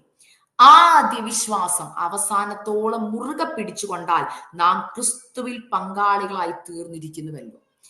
അത് കഴിഞ്ഞിട്ട് 18 വാക്യത്തിൽ ഇങ്ങനെ പറയുന്നു, എന്റെ സ്വസ്ഥതയിൽ പ്രവേശിക്കയില്ല എന്ന് ആണയിട്ടത് അനുസരണം കെട്ടവരോടല്ലാതെ പിന്നെ ആരോടാകുന്നു. ഇങ്ങനെ ആ വാക്യം നിങ്ങൾ ഓർക്കണം, മറക്കരുത്. അവിശ്വാസം നിമിത്തം അവർക്ക് പ്രവേശിപ്പാൻ കഴിഞ്ഞില്ല എന്ന് നാം കാണുന്നു. അതായത് അതിന്റെ അർത്ഥം എന്താ? അവരിറങ്ങിയപ്പോൾ അവർക്ക് എന്തുണ്ടായിരുന്നു? വിശ്വാസം ഉണ്ടായിരുന്നു. എന്നാൽ യാത്രയുടെ മധ്യയിൽ അവിശ്വാസം വന്നു. അതുകൊണ്ട് പറയാം, അവിശ്വാസം നിമിത്തം അവർക്ക് എവിടെ പോകാൻ പറ്റിയില്ല? നിത്യതയിൽ വാഗ്ദത്ത ദേശത്തെത്താൻ പറ്റിയില്ല. മനസ്സിലായോ ഞാൻ പറയുന്നത്? അവിശ്വാസം നിമിത്തം നിത്യതയിൽ എത്താൻ പറ്റിയില്ല അവർക്ക്, അതായത് കനാൻ ദേശത്ത് എത്താൻ പറ്റിയില്ല. അങ്ങനെയെങ്കിൽ ഇന്ന് എന്ന് പറയുന്നിടത്ത് നമ്മളോട് പറയും, നിങ്ങളുടെ ഹൃദയം കഠിനപ്പെടരുതെന്ന്. നമ്മുടെ പ്രാർത്ഥനയുടെ വിഷയം വൈകുമ്പോൾ നമ്മുടെ ഉള്ളിൽ കഠിനത വരും. കഠിനത വന്നിട്ട് നമ്മൾ ചെയ്യുന്നത് പിറുപിറുത്തിട്ട് ചെയ്യുന്നത് വിശ്വാസം പൂർണ്ണമായിട്ട് അങ്ങ് ത്യജിച്ച് കളയൂ. ദൈവത്തോട് പ്രാർത്ഥിക്കുന്ന കാര്യം, ദൈവം എന്റെ പ്രാർത്ഥന കേൾക്കുന്നില്ല. കാരണം ഞാൻ പറഞ്ഞു, ഓൾറെഡി ഞാൻ പറഞ്ഞു, കർത്താവ് കേൾക്കാത്ത ഒരു കാരണം ഞാൻ പറഞ്ഞു. 3 കാരണങ്ങൾ. ആദ്യം, ഒന്ന് അവിശ്വാസം, നമുക്ക് കർത്താവിൽ ഒരു വിശ്വാസമില്ല, കർത്താവ് ചെയ്യുന്നൊരു വിശ്വാസമില്ല. 2, ഞാൻ പറഞ്ഞല്ലോ, നമ്മുടെ ഓരോരുത്തരുടെയും പ്രാർത്ഥന, നമ്മൾ പ്രാർത്ഥിക്കുന്നതും നമ്മൾ ആഗ്രഹിക്കുന്നതും തമ്മിൽ ഒത്തിരി വ്യത്യാസമുണ്ട്. 3, ദൈവമഹത്വത്തിന് വേണ്ടിയാണോ ശരിക്കും നമ്മൾ പ്രാർത്ഥിക്കുന്നത്, അത് നമ്മുടെ മഹത്വം മറ്റുള്ളവർ കാണാനാണ്? അപ്പോൾ നിങ്ങളുടെ പ്രാർത്ഥനകൾക്ക് മറുപടി കിട്ടാൻ 3 കാര്യം ശ്രദ്ധിക്കുക. ആദ്യം, കർത്താവ് ആരെന്നും കർത്താവിന് എന്ത് ചെയ്യാൻ കഴിയുമെന്നും ഹൃദയം കൊണ്ട് വിശ്വസിക്കണം. വിശ്വാസം വർദ്ധിക്കാൻ എന്ത് ചെയ്യണം അറിയോ? നിങ്ങൾ പോയി അനേക സാക്ഷ്യങ്ങൾ കേൾക്കണം. വചനം പറയുന്നു, വിശ്വാസം കേൾവിയാൽ വരുന്നു. അതുകൊണ്ട് ഇവിടെ പറഞ്ഞു, നിങ്ങൾ തമ്മിൽ പ്രബോധിപ്പിക്കണം എന്ന്. കേട്ടോ? നിങ്ങൾ ഇപ്പൊ ഞാൻ വായിച്ച വചനത്തിൽ കേട്ടോ? ഇപ്പൊ പ്രബോധനം കേൾക്കുമ്പോൾ വിശ്വാസം വർദ്ധിക്കണം. എന്റെ കർത്താവിന് അസാധ്യമായിട്ട് ഒന്നുമില്ല. ഈ വിശ്വാസം വർദ്ധിക്കണം. വിശ്വാസം വർദ്ധിച്ചാൽ, കർത്താവ് ചെയ്യുമെന്ന് ഉറപ്പ് വന്നാൽ, നമ്മൾ പറയും, അപ്പാ ഈ വിഷയത്തിന്റെ മറുപടി അങ്ങയുടെ നാമമഹത്വത്തിന് വേണ്ടി മാത്രം എനിക്ക് ചെയ്തു തന്നാൽ മതി. മനസ്സിലായോ? അങ്ങയുടെ മഹത്വത്തിന് വേണ്ടി ചെയ്യണമെന്ന് പ്രാർത്ഥിക്കുമ്പോൾ കർത്താവിന്റെ മഹത്വത്തിന് വേണ്ടി ചെയ്യും. അറ്റ് ദ സെയിം ടൈം നമ്മുടെ ഹൃദയത്തിൽ ആഗ്രഹിക്കുന്നത് തന്നെയായിരിക്കണം നമ്മുടെ നാവ് കൊണ്ട് പുറത്തു വരുന്നത്. ഇത് രണ്ടും രണ്ടായിട്ട് തീർന്നാൽ കർത്താവ് പ്രവർത്തിക്കത്തില്ല. വാക്കുകൊണ്ട് പറയും, കർത്താവിന്റെ ഹിതമുള്ള പൈതല് മതി, കർത്താവിന് ഇഷ്ടമുള്ള വിവാഹം മതി, കർത്താവ് തരുന്ന ജോലി ഏതായിരുന്നാലും, ജോലി കിട്ടാതെ വരുമ്പോൾ നമ്മുടെ വാക്കിങ്ങനെയൊക്കെയാ, ഏതായാലും കുഴപ്പമില്ല, അപ്പയ്ക്ക് ഇഷ്ടമുള്ള ജോലി മതി. പക്ഷെ തന്നു കഴിയുമ്പോൾ മുഴുവൻ കുറ്റമാ. ദൂരം കുറ്റം, സാലറി കുറ്റം, ജോലിയിലെ ബോസ് കുറ്റം. ഇത് കർത്താവിന് ഭയങ്കര വിഷമം വരുത്തുന്ന കാര്യമാണ്. ദൈവം തന്നതേതായാലും സന്തോഷത്തോടെ സ്വീകരിക്കുമ്പോൾ ആ പ്രതികൂലത്തിന്റെ നടുവിൽ നിൽക്കാനുള്ള ബലം കൂടെ കർത്താവ് നിങ്ങൾക്ക് തരും ദൈവമക്കളെ. അതുകൊണ്ടാണ് ഞാൻ പറയുന്നത്, എന്റെ ജോലിയിൽ ഞാൻ അനുഭവിച്ചിട്ടുള്ള, കർത്താവ് പറഞ്ഞ ജോലിക്ക് കയറിയപ്പോ സാലറി കുറവായിരുന്നു. ഞാൻ പറഞ്ഞ കേൾക്കണം. എന്നോട് ദൈവം ഒരിടത്ത് ഞാൻ ജോലി റിസൈൻ ചെയ്ത് കയറിയപ്പോ കർത്താവിനോട് പറഞ്ഞു, ഈ ജോലി വേറൊരിടത്ത് എനിക്ക് നല്ല ജോലി കിട്ടിയതാണ്, സാലറി കൂടുതലാണ്, പക്ഷെ അവിടെ ഒരു കുഴപ്പമുള്ളായിരുന്നു, ഞായറാഴ്ച ആരാധനയ്ക്ക് പോകാൻ പറ്റത്തില്ല, എനിക്ക് ഒറ്റ കൂട്ടായ്മയ്ക്ക് പോകാൻ പറ്റത്തില്ല. അപ്പോൾ എന്റെ ഉള്ളിൽ തന്നെ ഞാൻ ഓർത്ത്, വേണ്ട, ആരാധന മുടക്കുള്ളത് വേണ്ട. അപ്പൊ തോന്നിയപ്പം ഇപ്പഴും എനിക്കൊരു ജോലി കിട്ടി. ഈ ജോലി കർത്താവ് എടുക്കാൻ പറഞ്ഞ് ഞാൻ എടുത്തു കഴിഞ്ഞിട്ട് 1 മാസം എനിക്ക് നിന്ന് കഴിഞ്ഞപ്പോൾ എനിക്ക് എത്രയും പെട്ടെന്ന് മാറണം എന്ന്. കാരണം പൈസ തികയുന്നില്ല, എന്റെ കാര്യങ്ങൾ നടക്കുന്നില്ല. പക്ഷെ പരിശുദ്ധാത്മാവിനോട് പറഞ്ഞു, ഇവിടെ തന്നെ നീ നിൽക്കണം, ഇവിടുന്ന് പോകരുതെന്ന് പറഞ്ഞു. അപ്പൊ പൈസ തികയുന്നില്ല, എന്റെ കാര്യങ്ങൾ ഒന്നും നടക്കാതെ വന്നപ്പോ വെപ്രാളം കയറുക. അപ്പൊ ഞാൻ വേറെ ജോലി അന്വേഷിക്കുക. കർത്താവ് പറഞ്ഞു, നോ, ഇവിടെ തന്നെ, എനിക്കൊരു പർപ്പസ് ഉണ്ട്. ആ പർപ്പസ് ഒന്നും എനിക്കറിയത്തില്ല. 3-4 മാസങ്ങൾ മുന്നോട്ട് പോയി. ഞാൻ സ്ട്രഗിൾ ചെയ്യുക, വീട്ടിലെ കാര്യങ്ങൾ നടക്കുന്നില്ല, വാടക കൊടുക്കണം, അനീതിമാരെ പഠിപ്പിക്കണം, ഒത്തിരി പ്രഷർ വന്നപ്പോ ഞാൻ ഇരുന്ന് സ്ട്രെസ് ചെയ്ത് പ്രാർത്ഥിക്കുക, അപ്പൊ പ്ലീസ്, എന്താണ് അങ്ങയുടെ ഉദ്ദേശം? ഞാൻ മറ്റേ ജോലി എടുത്തോട്ടെ. കർത്താവ് പറഞ്ഞു, നോ. എന്തായിരുന്നു അറിയാമോ? എന്റെ ഹോസ്റ്റലിലേക്ക്, ഞാൻ പഠിപ്പിക്കുന്ന അതേ കോളേജിൽ ജോലിക്ക് കോട്ടയത്ത് നിന്ന് തന്നെ ഒരു സിസ്റ്റർ വന്നു. എന്റെ റൂമിലേക്കാണ് വന്നത്. പുള്ളിക്കാരി ഒരു കത്തോലിക്കയായിരുന്നു. ആ സഹോദരിയെ കർത്താവിന് വേണ്ടി നേടാനായിരുന്നു എന്നെ ഈ സ്ഥാപനത്തിൽ നിർത്തി. എനിക്കത് അറിയത്തില്ല. ഞാൻ നോക്കുന്ന എന്താ, എന്റെ ജോലി, എന്റെ വീട്ടിലെ കാര്യങ്ങൾ നടക്കുന്നത്. കർത്താവ് എന്നോട് കാര്യങ്ങൾ, നിനക്ക് ഏൽപ്പിച്ചിരിക്കുന്ന മിഷൻ ഇതാ. ഇങ്ങോട്ട് വന്ന സഹോദരി എന്നോട് ചോദിച്ചു, സിസ്റ്ററുടെ കൂടെ ഇരുന്ന് ഞാൻ പ്രാർത്ഥിച്ചോട്ടെ. എനിക്കൊരു പ്രാർത്ഥന ഒരു സ്ഥലമുണ്ട്, കുഞ്ഞൊരു ബെഡിന്റെ സൈഡിൽ ഞാനൊരു ബെഡ്ഷീറ്റ് ഒക്കെ ഇട്ട് താഴെ ഇരുന്ന് പ്രാർത്ഥിക്കും. അപ്പം എന്നോട് ചോദിച്ചു, ഞാൻ ഇവിടെ ഇരുന്ന് പ്രാർത്ഥിച്ചോട്ടെ. ഞാൻ പറയാൻ എന്താ, നമുക്ക് ഒരുമിച്ച് പ്രാർത്ഥിക്കാം. പ്രാർത്ഥിച്ചു തുടങ്ങിയപ്പോഴാണ് പതുക്കെ ഞാൻ സുവിശേഷം പറയാൻ തുടങ്ങി. പുള്ളിക്കാരി രക്ഷിക്കപ്പെട്ടു, ഹൃദയം കർത്താവിന് വേണ്ടി കൊടുത്തു. അപ്പൊ കർത്താവിനോട് പറഞ്ഞു, ഈ മിഷന് വേണ്ടി ഞാൻ നിന്നെ ഇവിടെ നിർത്തിയെന്ന് പറഞ്ഞു. അപ്പൊ എനിക്ക് ഒത്തിരി സന്തോഷമാണ്. പക്ഷെ ഞാൻ നോക്കിയപ്പോൾ ആ കാര്യങ്ങൾ ഞാൻ ചെയ്തു തുടങ്ങി, വചനം പഠിപ്പിക്കാൻ തുടങ്ങിയപ്പോൾ ഞാൻ ഒരു കാര്യം കണ്ടു. എന്റെ വീട്ടിൽ ഞാൻ അയച്ചു കൊടുക്കാതെ തന്നെ ചില നന്മകൾ കർത്താവ് കൊടുക്കാൻ തുടങ്ങി. ഞങ്ങളുടെ വീട്ടിലെ കാര്യങ്ങൾ ഒരു സ്ട്രെസ്സും കൂടാതെ നടക്കുന്ന കണ്ടപ്പോൾ എനിക്ക് ഒത്തിരി സന്തോഷം. കാരണം നമ്മൾ ചിന്തിക്കും എന്റെ കൈ കൂടെ കാര്യങ്ങൾ പോകത്തുള്ളൂ. ഇല്ല, നീ കർത്താവിന്റെ ഇഷ്ടത്തിലേക്ക് ഒരുമിച്ച് വരുമ്പോൾ കർത്താവിന്റെ ചുമതല നമ്മുടെ കാര്യങ്ങൾ ചെയ്തു തരിക എന്നുള്ളത്. ദൈവകൃപയാൽ എന്റെ കാര്യങ്ങൾ അത് കഴിഞ്ഞ് ആ പുള്ളിക്കാരി കല്യാണം കഴിഞ്ഞു പോയി. ആ പുള്ളിക്കാരുടെ ഹസ്ബൻഡും കർത്താവിനെ അറിയാനിടയായിത്തീർന്നു. അവർക്കൊരു ബൈബിൾ സ്റ്റഡി തുടങ്ങി. അവരന്ന് അബുദാബിയിലായിരുന്നു. ബൈബിൾ സ്റ്റഡി തുടങ്ങി. അവരുടെ വീട്ടിൽ അവരുടെ അപ്പാർട്ട്മെന്റിൽ തന്നെ താമസിക്കുന്ന മറ്റൊരു സഹോദരിയായിട്ട് കണക്ട് ആയി. അവർ യേശുവിനെ അറിയാനിടയായിത്തീർന്നു. അത് കഴിഞ്ഞ് അവരുടെ സഹോദരനുമായിട്ട് കണക്ട് ആയി. അങ്ങനെ ഞാൻ നോക്കിയപ്പോൾ ദൈവം ആ സഹോദരി കൂടി ആരെയൊക്കെ കണക്ട് ചെയ്യാൻ ആഗ്രഹിച്ചോ അവരെല്ലാവരെയും രക്ഷയിലേക്ക് നയിക്കാൻ കർത്താവ് കൃപ തന്നു. അന്ന് എനിക്കൊരു കാര്യം മനസ്സിലായി. നമുക്ക് പലപ്പോഴും നമ്മൾ സ്വാർത്ഥര, എന്റെ വീട്, എന്റെ ജോലി, എന്റെ കുടുംബം, എന്റെ എന്റെ എന്റെ എന്നാൽ കർത്താവ് പറയുക നോ, നിനക്ക് ഞാൻ എന്തൊരു നന്മ തന്നാലും അതിൽ കൂടെ ഞാൻ ആഗ്രഹിക്കുന്നത് എനിക്കൊരു മഹത്വമുണ്ട്.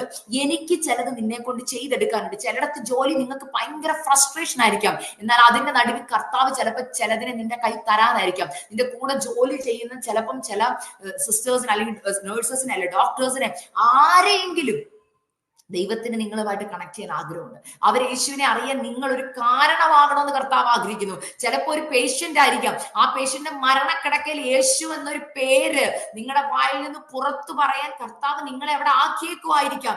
പക്ഷെ അതുകൊണ്ട് എന്ത് ചെയ്യുന്നു? നിങ്ങൾ എത്ര സ്ട്രെസ് വരുമ്പോഴും ജോലി പോയാ മതി, ഇവിടെ നിന്ന് ഇട്ടിട്ട് പോയാൽ മതി എന്ന് ചിന്തിക്കുമ്പോഴും കർത്താവ് ഉള്ളി പറയില്ല. അവിടെ നിൽക്കാൻ പറയുമ്പോൾ നിങ്ങൾക്ക് ദേഷ്യം വരുക.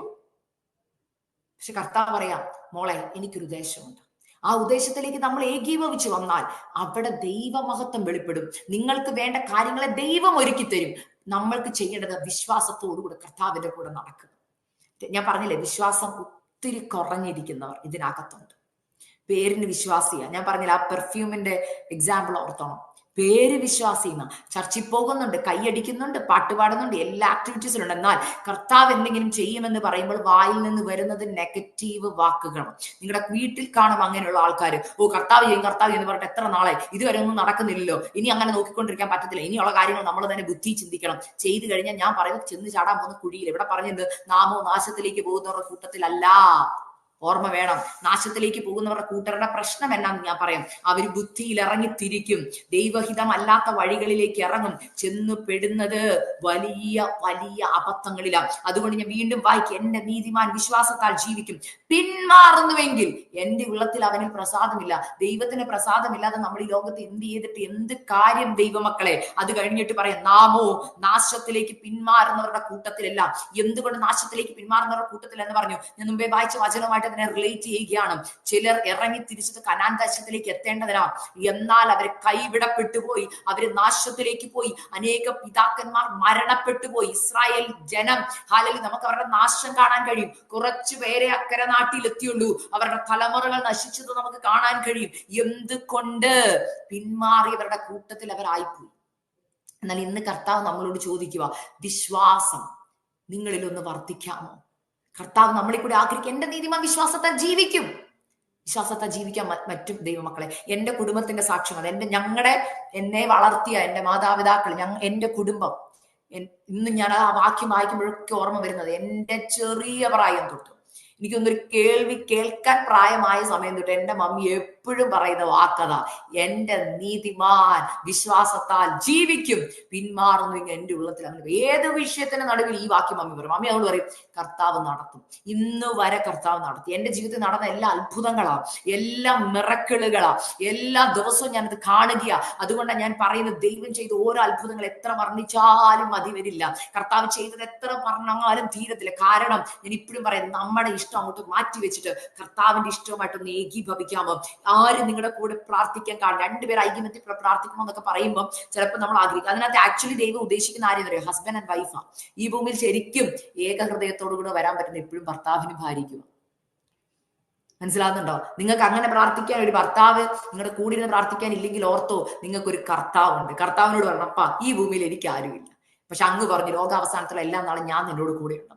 എന്റെ കര കോർത്ത് പിടിച്ച് പ്രാർത്ഥിക്കാൻ എനിക്ക് ഒരാളില്ല, പക്ഷേ കർത്താവിന്റെ സാന്നിധ്യത്തെ ഞാൻ ചോദിക്കുക, എന്റെ കൂടെ ഒന്ന് ഇരിക്കാമോ? പിതാവിനോട് എനിക്ക് വേണ്ടി ഒന്ന് അപേക്ഷിക്കാമോ? പക്ഷെ ആ കർത്താവ് അപേക്ഷിക്കുന്നത് പോലെ എന്തെന്ന് എനിക്കൊന്ന് കാണിച്ചു തരാവോ? ഞാനും അത് തന്നെ അപേക്ഷിക്കാം. എനിക്ക് എന്റെ കർത്താവിന്റെ ഇഷ്ടം മതി.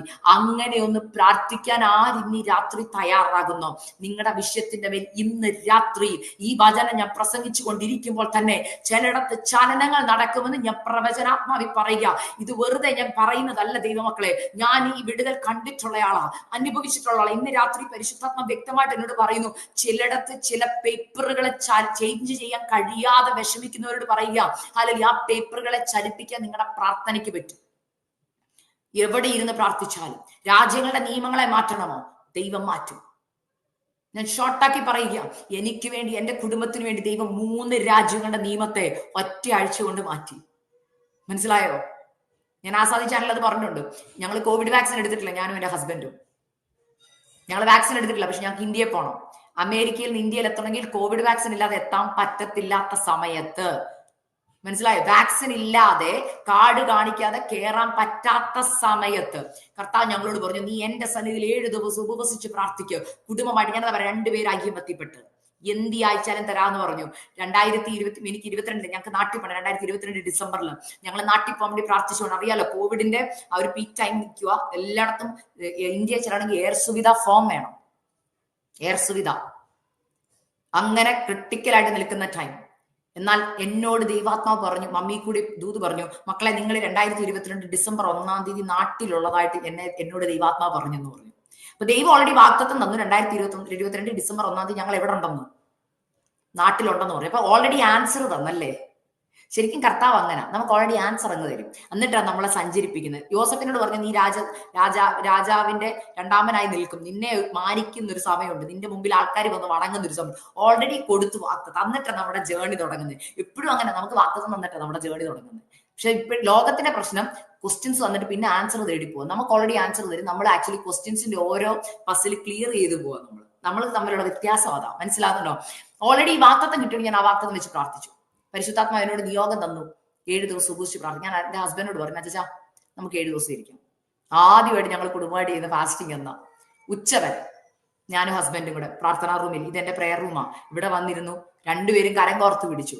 ഞങ്ങൾ എന്റെ പ്രെയർ ബുക്കിൽ ഞാൻ ഓരോ വിഷയങ്ങൾ എഴുതി വെച്ചു. ഞാൻ ഇങ്ങനെ പ്രാർത്ഥിച്ചു, കർത്താവേ ഒരു കോവിഡ് റെസ്ട്രിക്ഷനും ഇല്ലാതെ ഞങ്ങൾക്ക് നാട്ടിലെത്തണം. ഞങ്ങൾ വാക്സിൻ എടുക്കത്തില്ല. അത് ചുമ്മാ കയറി അങ്ങോട്ട് പറഞ്ഞല്ല, കർത്താവ് ഞങ്ങളോട് വാക്സിൻ എടുക്കരുതെന്ന് പറഞ്ഞോണ്ട്. എടുക്കുന്നതിനോട് എനിക്ക് ആ ഒരു ഇത്, എടുത്തവര് പാപിലും അങ്ങനെ ഒന്നും ചിന്തിക്കരുത്. ഞാൻ ഒരു പ്രാവശ്യം ഒരിടത്ത് പറഞ്ഞപ്പോ ചോദിച്ചു, അപ്പൊ വാക്സിൻ എടുത്തവരെല്ലാം അബദ്ധം കാണിച്ചു എന്ന് ചോദിച്ചു. ഞാൻ പറഞ്ഞു, അങ്ങനെയൊന്നും ഞാൻ പറഞ്ഞില്ല. എന്നോട് എടുക്കരുതെന്ന് പറഞ്ഞു, ഞാൻ എടുത്തില്ല. അതാണ് വാക്സിൻ എടുക്കുന്ന തെറ്റാന്ന് ഞാൻ പറഞ്ഞിട്ടില്ല കേട്ടോ. എന്നോടും എന്റെ ഹസ്ബൻഡോടും പരിശുദ്ധാത്മാ പറഞ്ഞു, നിങ്ങൾ എടുക്കണ്ടെന്ന് പറഞ്ഞു. ഞങ്ങൾ എടുത്തില്ല. അപ്പം എടുക്കാതിരുന്നപ്പം പല പ്രയാസങ്ങളുണ്ടായി. എന്റെ ഹസ്ബൻഡ് ജോലിയിൽ പ്രശ്നം ഉണ്ടായി. അച്ഛൻ എടുക്കത്തില്ലെന്ന് പറഞ്ഞൊരു നോട്ടീസ് കൊടുത്തു അവരോട്, എന്ത് വന്നാലും എടുക്കത്തില്ലെന്ന്. അങ്ങനെ അല്പനാൾ ജോലി ചെയ്ത് കഴിഞ്ഞപ്പോൾ ജോലി പ്രശ്നം വന്നു. അച്ഛൻ ജോലി റിസൈൻ ചെയ്തു. ഓൾമോസ്റ്റ് 2 ഇയേഴ്സ് അച്ഛന് ജോലിയില്ല.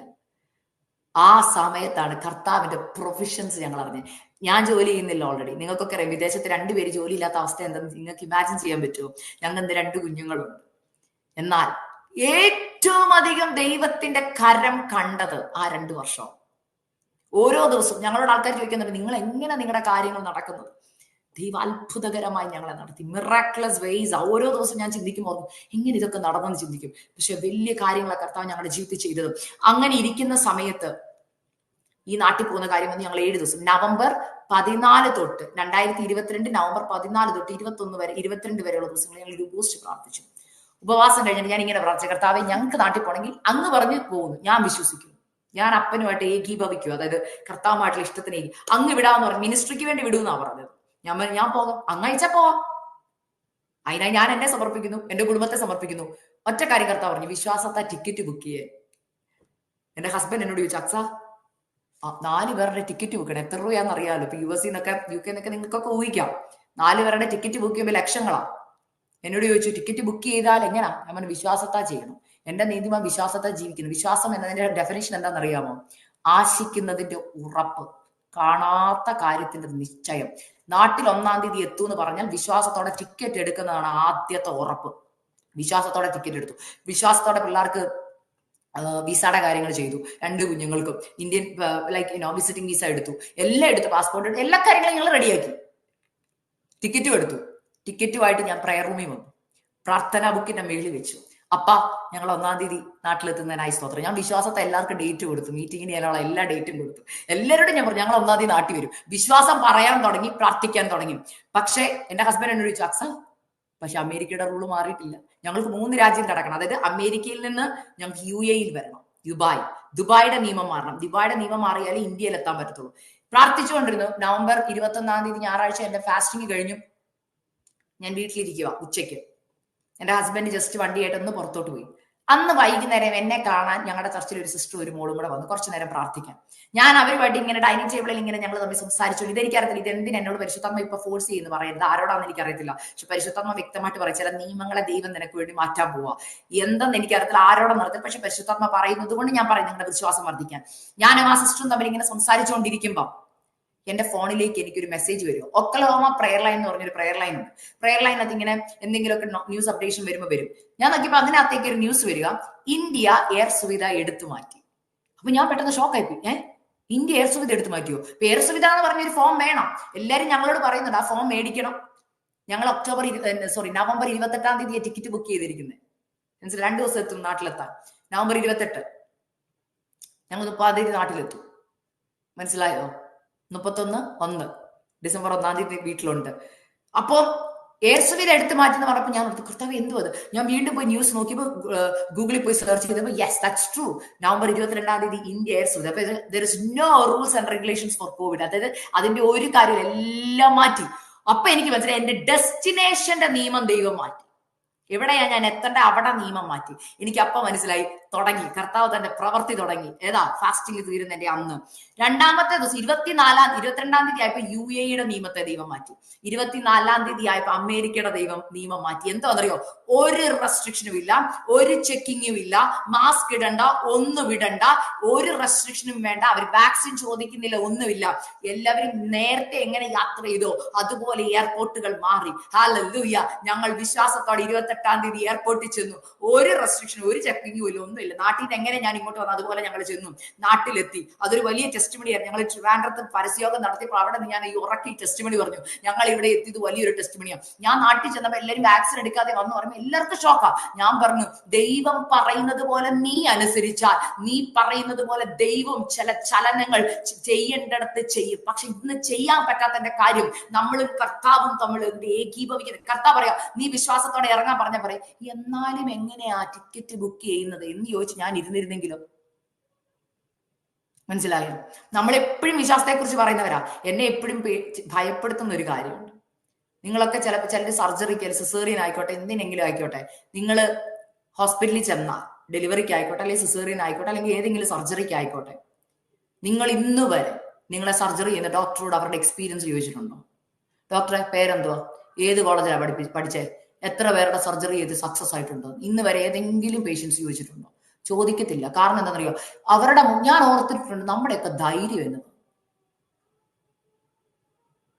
ചിലപ്പോൾ ആ വ്യക്തിയുടെ ആദ്യത്തെ സർജറി ചിലപ്പോൾ നിങ്ങളുടെ ദേഹത്തായിരിക്കും. നിങ്ങൾ അറിയുന്നുണ്ടോ? ഫസ്റ്റ് സർജറി ആയിരിക്കും, നിങ്ങൾക്ക് അറിയത്ത് പോലും ഇല്ല. ചിലപ്പോൾ പുള്ളി സർജറി ചെയ്ത് 2 പേരും തട്ടിപ്പോയിട്ടുണ്ടാവും. പക്ഷെ അത് പറഞ്ഞാലുള്ള പ്രശ്നം എന്താ? പക്ഷെ നമ്മൾ ഇതൊന്നും ചോദിക്കാറില്ല. പക്ഷെ ഡോക്ടർ നമ്മളോട് കുറെ കാര്യം പറയും, സൈൻ ചെയ്ത് തരണം എന്ന് വെച്ചാൽ ഞാൻ എന്ത് ചെയ്താലും നിങ്ങൾ തട്ടിപ്പോയാലും ഒരു ഉത്തരവാദിത്വം ഇല്ല, നിങ്ങൾ എഴുതി തരണം എന്നൊക്കെ പറയും, ഇല്ലേ? അതൊക്കെ നമ്മൾ എന്ത് കൂളായിട്ട് സൈൻ ഇട്ട് കൊടുക്കുന്നറിയോ? എന്ന് വെച്ചാൽ നിങ്ങളുടെ ഇഷ്ടം പോലെ ഞാൻ എന്നെ തന്നെ അങ്ങ് ഏൽപ്പിച്ചു തരികയാണ്. മനസ്സിലാവുന്നുണ്ടോ? എന്നെ കൊല്ലാനും ജീവിപ്പിക്കാനും നിങ്ങളുടെ കയ്യിൽ ഞാൻ അങ്ങ് ഏൽപ്പിച്ചു തരിക. ഒരു കൂസലും ഇല്ലാതെ ബെഡേ കിടക്കും, ഇല്ലേ? എന്തെങ്കിലും ക്വസ്റ്റ്യൻ ഉണ്ടോ? ഇല്ല. എന്നാ കർത്താവ് പറയുക, മോളെ ഇങ്ങനെ ഒരു കാര്യം ഞാൻ ചെയ്യാൻ പോകും, നിനക്ക് സർജറി ഇല്ല, നിന്നെ വിടിവിക്കാൻ പോവാ. അപ്പൊ നമ്മൾ ദൈവസന്നിധി ഇരുന്ന് ചോദിക്കുന്ന ചോദ്യം, കർത്താവ് പക്ഷെ ഡോക്ടർ പറഞ്ഞ സർജറി വേണമെന്ന്, കർത്താവ് പറയുന്ന സർജറി വേണമെന്ന്, പക്ഷെ സർജറി ഇല്ലാതെ ഈ കാര്യം പോകത്തില്ല, ക്യാൻസർ അല്ല, അത് സ്പ്രെഡ് ആകും. മനസ്സിലായോ? കർത്താവിനെ അങ്ങോട്ട് പഠിപ്പിക്കും. ആരാന്നറിയോ? കർത്താവ് സൃഷ്ടാവാണേ. സൃഷ്ടാവിനെ അങ്ങോട്ട് നമ്മൾ പഠിപ്പിക്കും. എന്താണെന്നറിയോ? കർത്താവെ അങ്ങേക്കറിയോ ഇത് ക്യാൻസറിന്റെ 3rd സ്റ്റേജാ, 4th സ്റ്റേജാ, ഇത് സ്പ്രെഡ് ആയാൽ ഇന്ന ഓർഗൻസിനെ ബാധിക്കും, ഇന്ന ഓർഗൻസിനെ ബാധിച്ചാൽ പിന്നെ ട്രാൻസ്പ്ലാന്റേ പറ്റത്തുള്ളൂ. ഇങ്ങനെ അങ്ങോട്ട് പഠിപ്പിക്കും. കർത്താവ് മോളി ഇരുന്നിട്ട് ആരോടാ ഈ പറയുന്നേ? നിന്നെ സർജറി ചെയ്യുന്ന കീമോ ചെയ്യുന്ന ഡോക്ടറെ സൃഷ്ടിച്ചവനാ ഞാൻ കൂടെ ഇല്ലെങ്കിൽ ചെയ്യുന്ന സർജറി ഫെയിലിയർ ആയി പോകും. ഞാനല്ലേ നിന്നെ സൃഷ്ടിച്ചത്. എനിക്ക് എന്റെ അഗ്നിജ്വാലയ്ക്കൊത്ത കണ്ണുകൊണ്ട് ഒരു നോട്ടം നോക്കിയാൽ എത്ര പവർഫുൾ ആയ കീമോയെക്കാളും പവർഫുൾ ഉള്ള നോട്ടം എന്റെ കയ്യിലുണ്ട്. ആ കണ്ണ് എന്റെ കയ്യിലുണ്ട്. അല്ലെങ്കിൽ എന്റെ ഒരു വിരൽ തൊട്ടാ മതി, ഒരു വാക്ക് മതി. എന്നാൽ നിനക്ക് എന്നെക്കാളും വിശ്വാസം മനുഷ്യരെയാണ് നീ ആശ്രയിക്കുന്നത്. എന്നാൽ അവിടെ കർത്താവിന്റെ ഹൃദയം നമ്മൾ മുറിപ്പെടുത്തുകയാണ്. നമ്മൾ ഫ്ലൈ ചെയ്യുന്ന ഫ്ലൈറ്റിലെ പൈലറ്റിനോട് നിങ്ങൾ ചോദിക്കാറുണ്ടോ എത്ര ഫ്ലൈറ്റ് ഫ്ലൈ ചെയ്തിട്ടാ ഇവിടെ എത്ര അവേഴ്സ് ഓഫ് എക്സ്പീരിയൻസ് ഉണ്ടെന്ന്? ചോദിക്കാറില്ല. ഈസി ആയിട്ട് കൂളായിട്ടല്ലേ ഫ്ലൈറ്റ് കയറിയിരിക്കുന്നത്.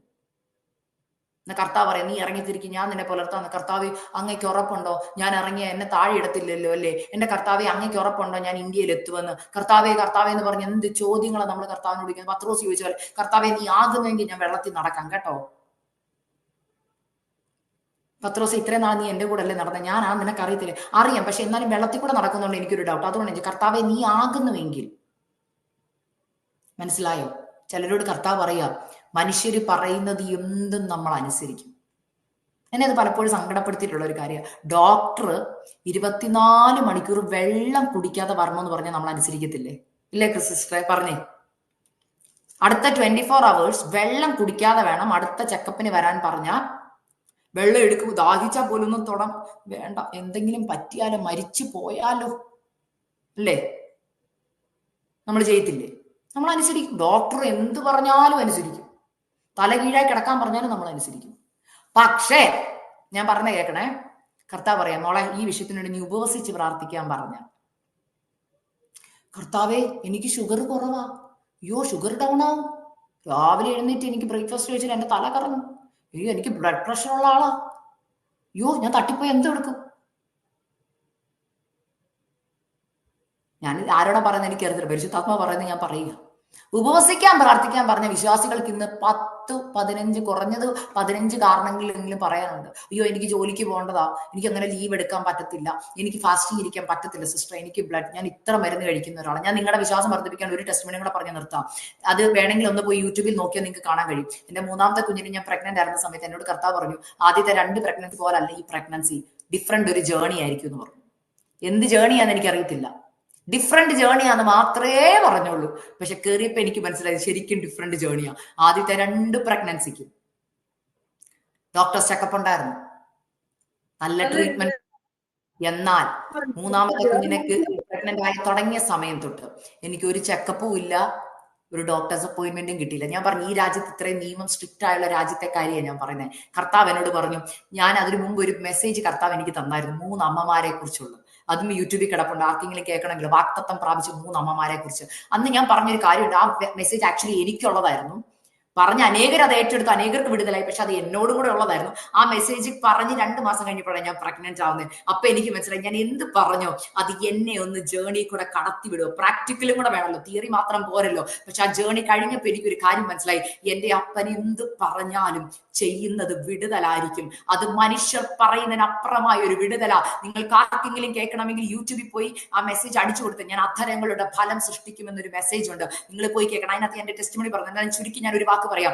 എന്നോട് കർത്താവ്, ഞാൻ കുഞ്ഞിനെ പ്രഗ്നന്റ് ആയിരുന്നു, എനിക്ക് ഡോക്ടേഴ്സ് അപ്പോയിന്റ്മെന്റ് ഇല്ല, ചെക്കപ്പിൽ ഒന്നുമില്ല.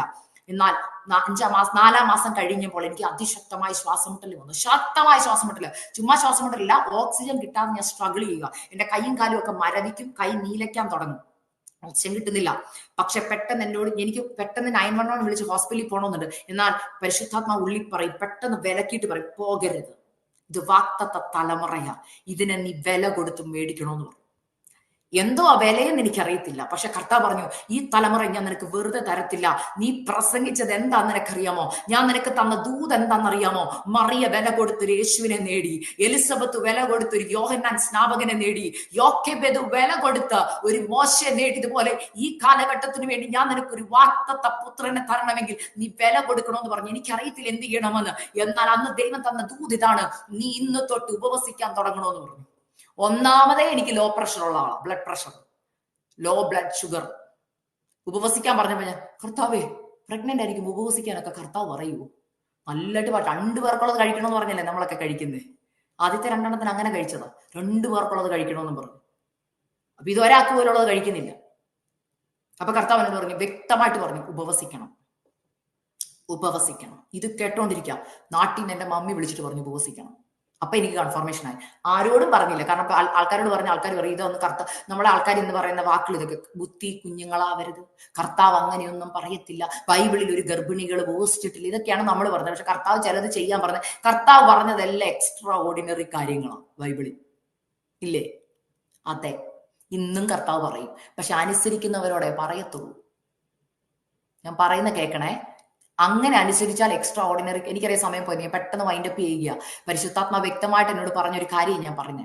കർത്താവ് പറയുന്നത് അതുപോലെ അനുസരിക്കാൻ ആര് തയ്യാറാകുന്ന കർത്താവ് പറയും, ഞാൻ നിനക്ക് വേണ്ടി ചില എക്സ്ട്രാ ഓർഡിനറി കാര്യങ്ങൾ ചെയ്യും. ദൈവം ചെയ്തത്, ആ ഉപവാസം തുടങ്ങി 4-ാം മാസത്തിൽ 5-ാം മാസത്തിലോട് കയറുന്നതിന് ഉപവാസം തുടങ്ങി. അതായത് രാത്രി 9 മണിക്ക് കഴിച്ചാൽ പിറ്റേ ദിവസം ഉച്ചയ്ക്ക് 2 മണിക്കേ ഞാൻ ഫുഡ് കഴിക്കത്തുള്ളൂ. അപ്പം നീണ്ട 15-16 മണിക്കൂർ എന്റെ വയറ്റിലേക്ക് ഒന്നും പോകുന്നില്ല. മനസ്സിലായോ? അപ്പം എന്റെ ഉള്ളിൽ എനിക്ക് ആ ടെൻഷൻ ഉണ്ട്, എന്റെ കുഞ്ഞിന് എന്തെങ്കിലും പറ്റുമോ എന്നുള്ളത് ഇടയ്ക്ക് പിശാച് കൊണ്ട് ടെൻഷൻ ഇടുന്നുണ്ട്. പക്ഷെ ഞാൻ പ്രാർത്ഥിക്കാൻ തുടങ്ങി, കർത്താവ് അങ്ങ് പറഞ്ഞിട്ടാണ് ഞാൻ ചെയ്യുന്നത്, എന്താ ഞാൻ ചെയ്യേണ്ടെന്നുള്ളത് കർത്താവ് എന്നോട് പറഞ്ഞ 2 വാക്കുകൾ. അതിനുശേഷം 2 വാക്കേ പരിശുദ്ധാത്മാ എന്റെ ഉള്ളിൽ പറഞ്ഞു. എന്താണെന്നറിയോ? Trust me, obey me. അതൊരു മൃദുവായ ശബ്ദമാണ്. വേദന കൂടുമ്പോൾ, സംശയം വരുമ്പോൾ, അപ്പ എന്തുവാന്നുള്ള ചിന്ത വരുമ്പോൾ ഈ ശബ്ദം ഞാൻ കേൾക്കും, ട്രസ്റ്റ് മീ, ഒബേ മീ. ഞാൻ അങ്ങനെ ഫാസ്റ്റിംഗ് കണ്ടിന്യൂ ചെയ്തു. 7-ാം മാസം 8-ാം മാസത്തിലൊക്കെ ആയപ്പോൾ ഞാൻ ഓർത്തു, ഞാൻ ചെക്കപ്പിനോ പോകുന്നില്ല, അൾട്രാസൗണ്ട് ചെയ്യുന്നില്ല, കുഞ്ഞിനെ ഞാൻ കണ്ടിട്ടില്ല. ആദ്യത്തെ 2 എണ്ണത്തിന്റെ എക്സ്പീരിയൻസ് അല്ലാത്തത് കൊണ്ട് ഒത്തിരി ഡൗട്ട് ഉണ്ട് ഉള്ളിൽ. പലരെന്റെ മുമ്പിൽ ചോദിക്കുന്നുണ്ട്. ഞാൻ അങ്ങനെ ഇരിക്കുമ്പോൾ ഓർത്ത് വെയിറ്റ് ചെക്ക് ചെയ്യാം. അപ്പൊ ഞാൻ ഓൾറെഡി മമ്മി ഇവിടെ ആദ്യത്തെ 3 മാസം മമ്മി പോകുന്നതിന് മുമ്പ് വെയിറ്റ് ചെക്കിയപ്പോൾ 130 പൗണ്ട്സ് ഉണ്ട്. ഞാൻ 130 പൗണ്ട്. ഇപ്പൊ നാട്ടിലെ രീതി പറഞ്ഞ ഏകദേശം 55 കിലോ എന്ന് ഉദ്ദേശിച്ചു. ഞാൻ 7-ാം മാസത്തിലെ 8-ാം മാസത്തിലെ 9-ാം മാസത്തിലും ചെക്ക് ചെയ്യുമ്പോഴും സെയിം, 1 ഗ്രാം പോലും ഞാൻ കൂടുന്നില്ല. ഇത് വരുമ്പോ നമുക്ക് ഡൗട്ട് വരും, കർത്താവേ അപ്പൊ കുഞ്ഞ് വളരുന്നില്ലേ, അയ്യോ കുഞ്ഞിന് ദൈവമേ. അപ്പൊ എനിക്ക് ആദ്യം പെട്ടെന്ന്, ഞാനിത് പറഞ്ഞ നമ്മുടെ എക്സ്പീരിയൻസ് ആണ്. അപ്പോഴും ഈ ശബ്ദം കേൾക്കാം, ട്രസ്റ്റ് മീ, ഒബേ മീ. എന്നിട്ട് പിന്നെ കർത്താവിനോട് പറഞ്ഞു, നീ വെയിറ്റ് ചെക്ക് പറഞ്ഞു. അപ്പോഴും എനിക്കൊരു ലാസ്റ്റ് ഞാൻ വെയിറ്റ് ചെയ്യിക്കുമ്പോഴും 9-ാം മാസത്തിലോട് കയറിയപ്പോഴും 130 പൗണ്ട്സ്, 1 ഗ്രാം. അപ്പൊ ഞാൻ ഓർത്ത് എന്റെ വീട്ടിലെ വെയിങ് മെഷീന്റെ പ്രോബ്ലം എന്ന് ഞാൻ വേറെ വീട്ടിൽ പോയി ചെക്ക് ചെയ്തു, അവിടെ 130 പൗണ്ട്സ്. അപ്പൊ കർത്താവിനോട് പറഞ്ഞു, വിശ്വസിച്ചാൽ നീ ദൈവത്തിന്റെ മഹത്വം കാണും. അപ്പൊ ഞാൻ എൻ്റെ അച്ഛനോട് പറഞ്ഞു, അച്ഛാ എനിക്കറിയില്ല കുഞ്ഞിന്റെ വെയിറ്റ്. അങ്ങനെ ഇരിക്കുമ്പോൾ എന്നെ രാത്രി ഒരു ദുസ്വപ്നം കൂടെ ഞാൻ കണ്ടു, മെലിഞ്ഞിരിക്കുന്ന ഇത്രയും കൈവെള്ളയിലുള്ള ഒരു കുഞ്ഞു വികൃതമായ ഒരു മുഖം, ഉണ്ടക്കണ്ണ്, പേടിച്ചു പോകുന്ന രൂപം. എന്നിട്ട് എന്നോട് പിശാച് പറയാ, നീ ഉപവസിക്കുവല്ലേ, നിനക്ക് കിട്ടാൻ പോകുന്ന കുഞ്ഞ് ഇങ്ങനത്തെയാണ്. പെട്ടെന്ന് ഞാൻ ആദ്യം പിടിച്ച് എഴുന്നേറ്റ്, എനിക്ക് വീണ്ടും ശ്വാസമുട്ടൽ തുടങ്ങി. പക്ഷെ അന്ന് അത് ഞാൻ ആ ടെസ്റ്റ് മണി പറഞ്ഞു, നിങ്ങൾ പോയി വിശദീകരിച്ച് കേട്ടാൽ അതിനകത്ത് ഞാനത് വചനം കൊണ്ട് പിശാചിനെ ഓരോന്ന് പറഞ്ഞ് ജയിക്കാൻ തുടങ്ങി. വചനം പറഞ്ഞ് ജയിച്ചു. ദൈവമക്കളെ, ജാനുവരി 20-ാം തീയതി, വിശ്വാസത്തെ ഞാൻ പറഞ്ഞ കാര്യങ്ങൾ കേൾക്കണം, കർത്താവ് നടത്തിയ വിധങ്ങളാണ് ഞാൻ പറയുന്നത്. ജാനുവരി 20-ാം തീയതി ഞാൻ ഹോസ്പിറ്റലിൽ 19-ാം തീയതി രാത്രി പോയി. 20-ാം തീയതി രാവിലെ 10:15 ദൈവം എനിക്ക് മിടുക്കനായ ഒരു ആൺകുഞ്ഞിനെ ദാനമായി, കർത്താവ് പറഞ്ഞ പോലെ വാഗ്ദത്ത പുത്രനെ പ്രസവിച്ചു. ഹല്ലേലൂയ. ഏറ്റവും വലിയ അതിശയം എന്താണെന്നറിയാമോ? ഡെലിവറി കഴിഞ്ഞു, ഡോക്ടർ വെയിറ്റ് ചെക്ക് ചെയ്തിട്ട് എന്നോട് ആദ്യം വന്ന് പറയുന്നത്, ഇതൊരു ബിഗ് ബേബിയാന്നാ. ഞാൻ ചോദിച്ചു, എത്രയാ വെയിറ്റ് എന്ന് ആദ്യം ചോദിച്ചപ്പോൾ എന്റെ 2 കുഞ്ഞുങ്ങളും 2 പേർക്കുള്ള ഭക്ഷണം കഴിപ്പിച്ചില്ലേ നമ്മളെല്ലാരും, ആ 2 പേർക്കുള്ള ഭക്ഷണം കഴിച്ചുണ്ടായ കുഞ്ഞുങ്ങൾ 7 പൗണ്ടേ. ഫാസ്റ്റിംഗ് ഇരുന്ന കുട്ടി കൊച്ച് 8 പൗണ്ട് 3 ഔൺസ്. കുഞ്ഞിനെ കയ്യിലോട്ട് കിട്ടി ഞാനും അച്ഛനും മാറി നോക്കി. എന്റെ ഹസ്ബൻഡ് ഓടിക്കൊണ്ട് എന്റെ കൊച്ചിനെ തന്നിട്ട് പറഞ്ഞ വാക്ക് എന്താണെന്നറിയോ? ഇതാ നിന്റെ ഫാസ്റ്റിംഗ് ബേബി എന്ന്, ഇന്നാ നീ ഉപവസിച്ച് പ്രാർത്ഥിച്ച നിന്റെ കൊച്ചെന്ന്. ഞാൻ കുഞ്ഞിനെ കയ്യിലോട്ട് എടുത്ത് നോക്കിയപ്പം 1 മാസമായിട്ടിരിക്കുന്ന കുഞ്ഞിനെ പോലെ.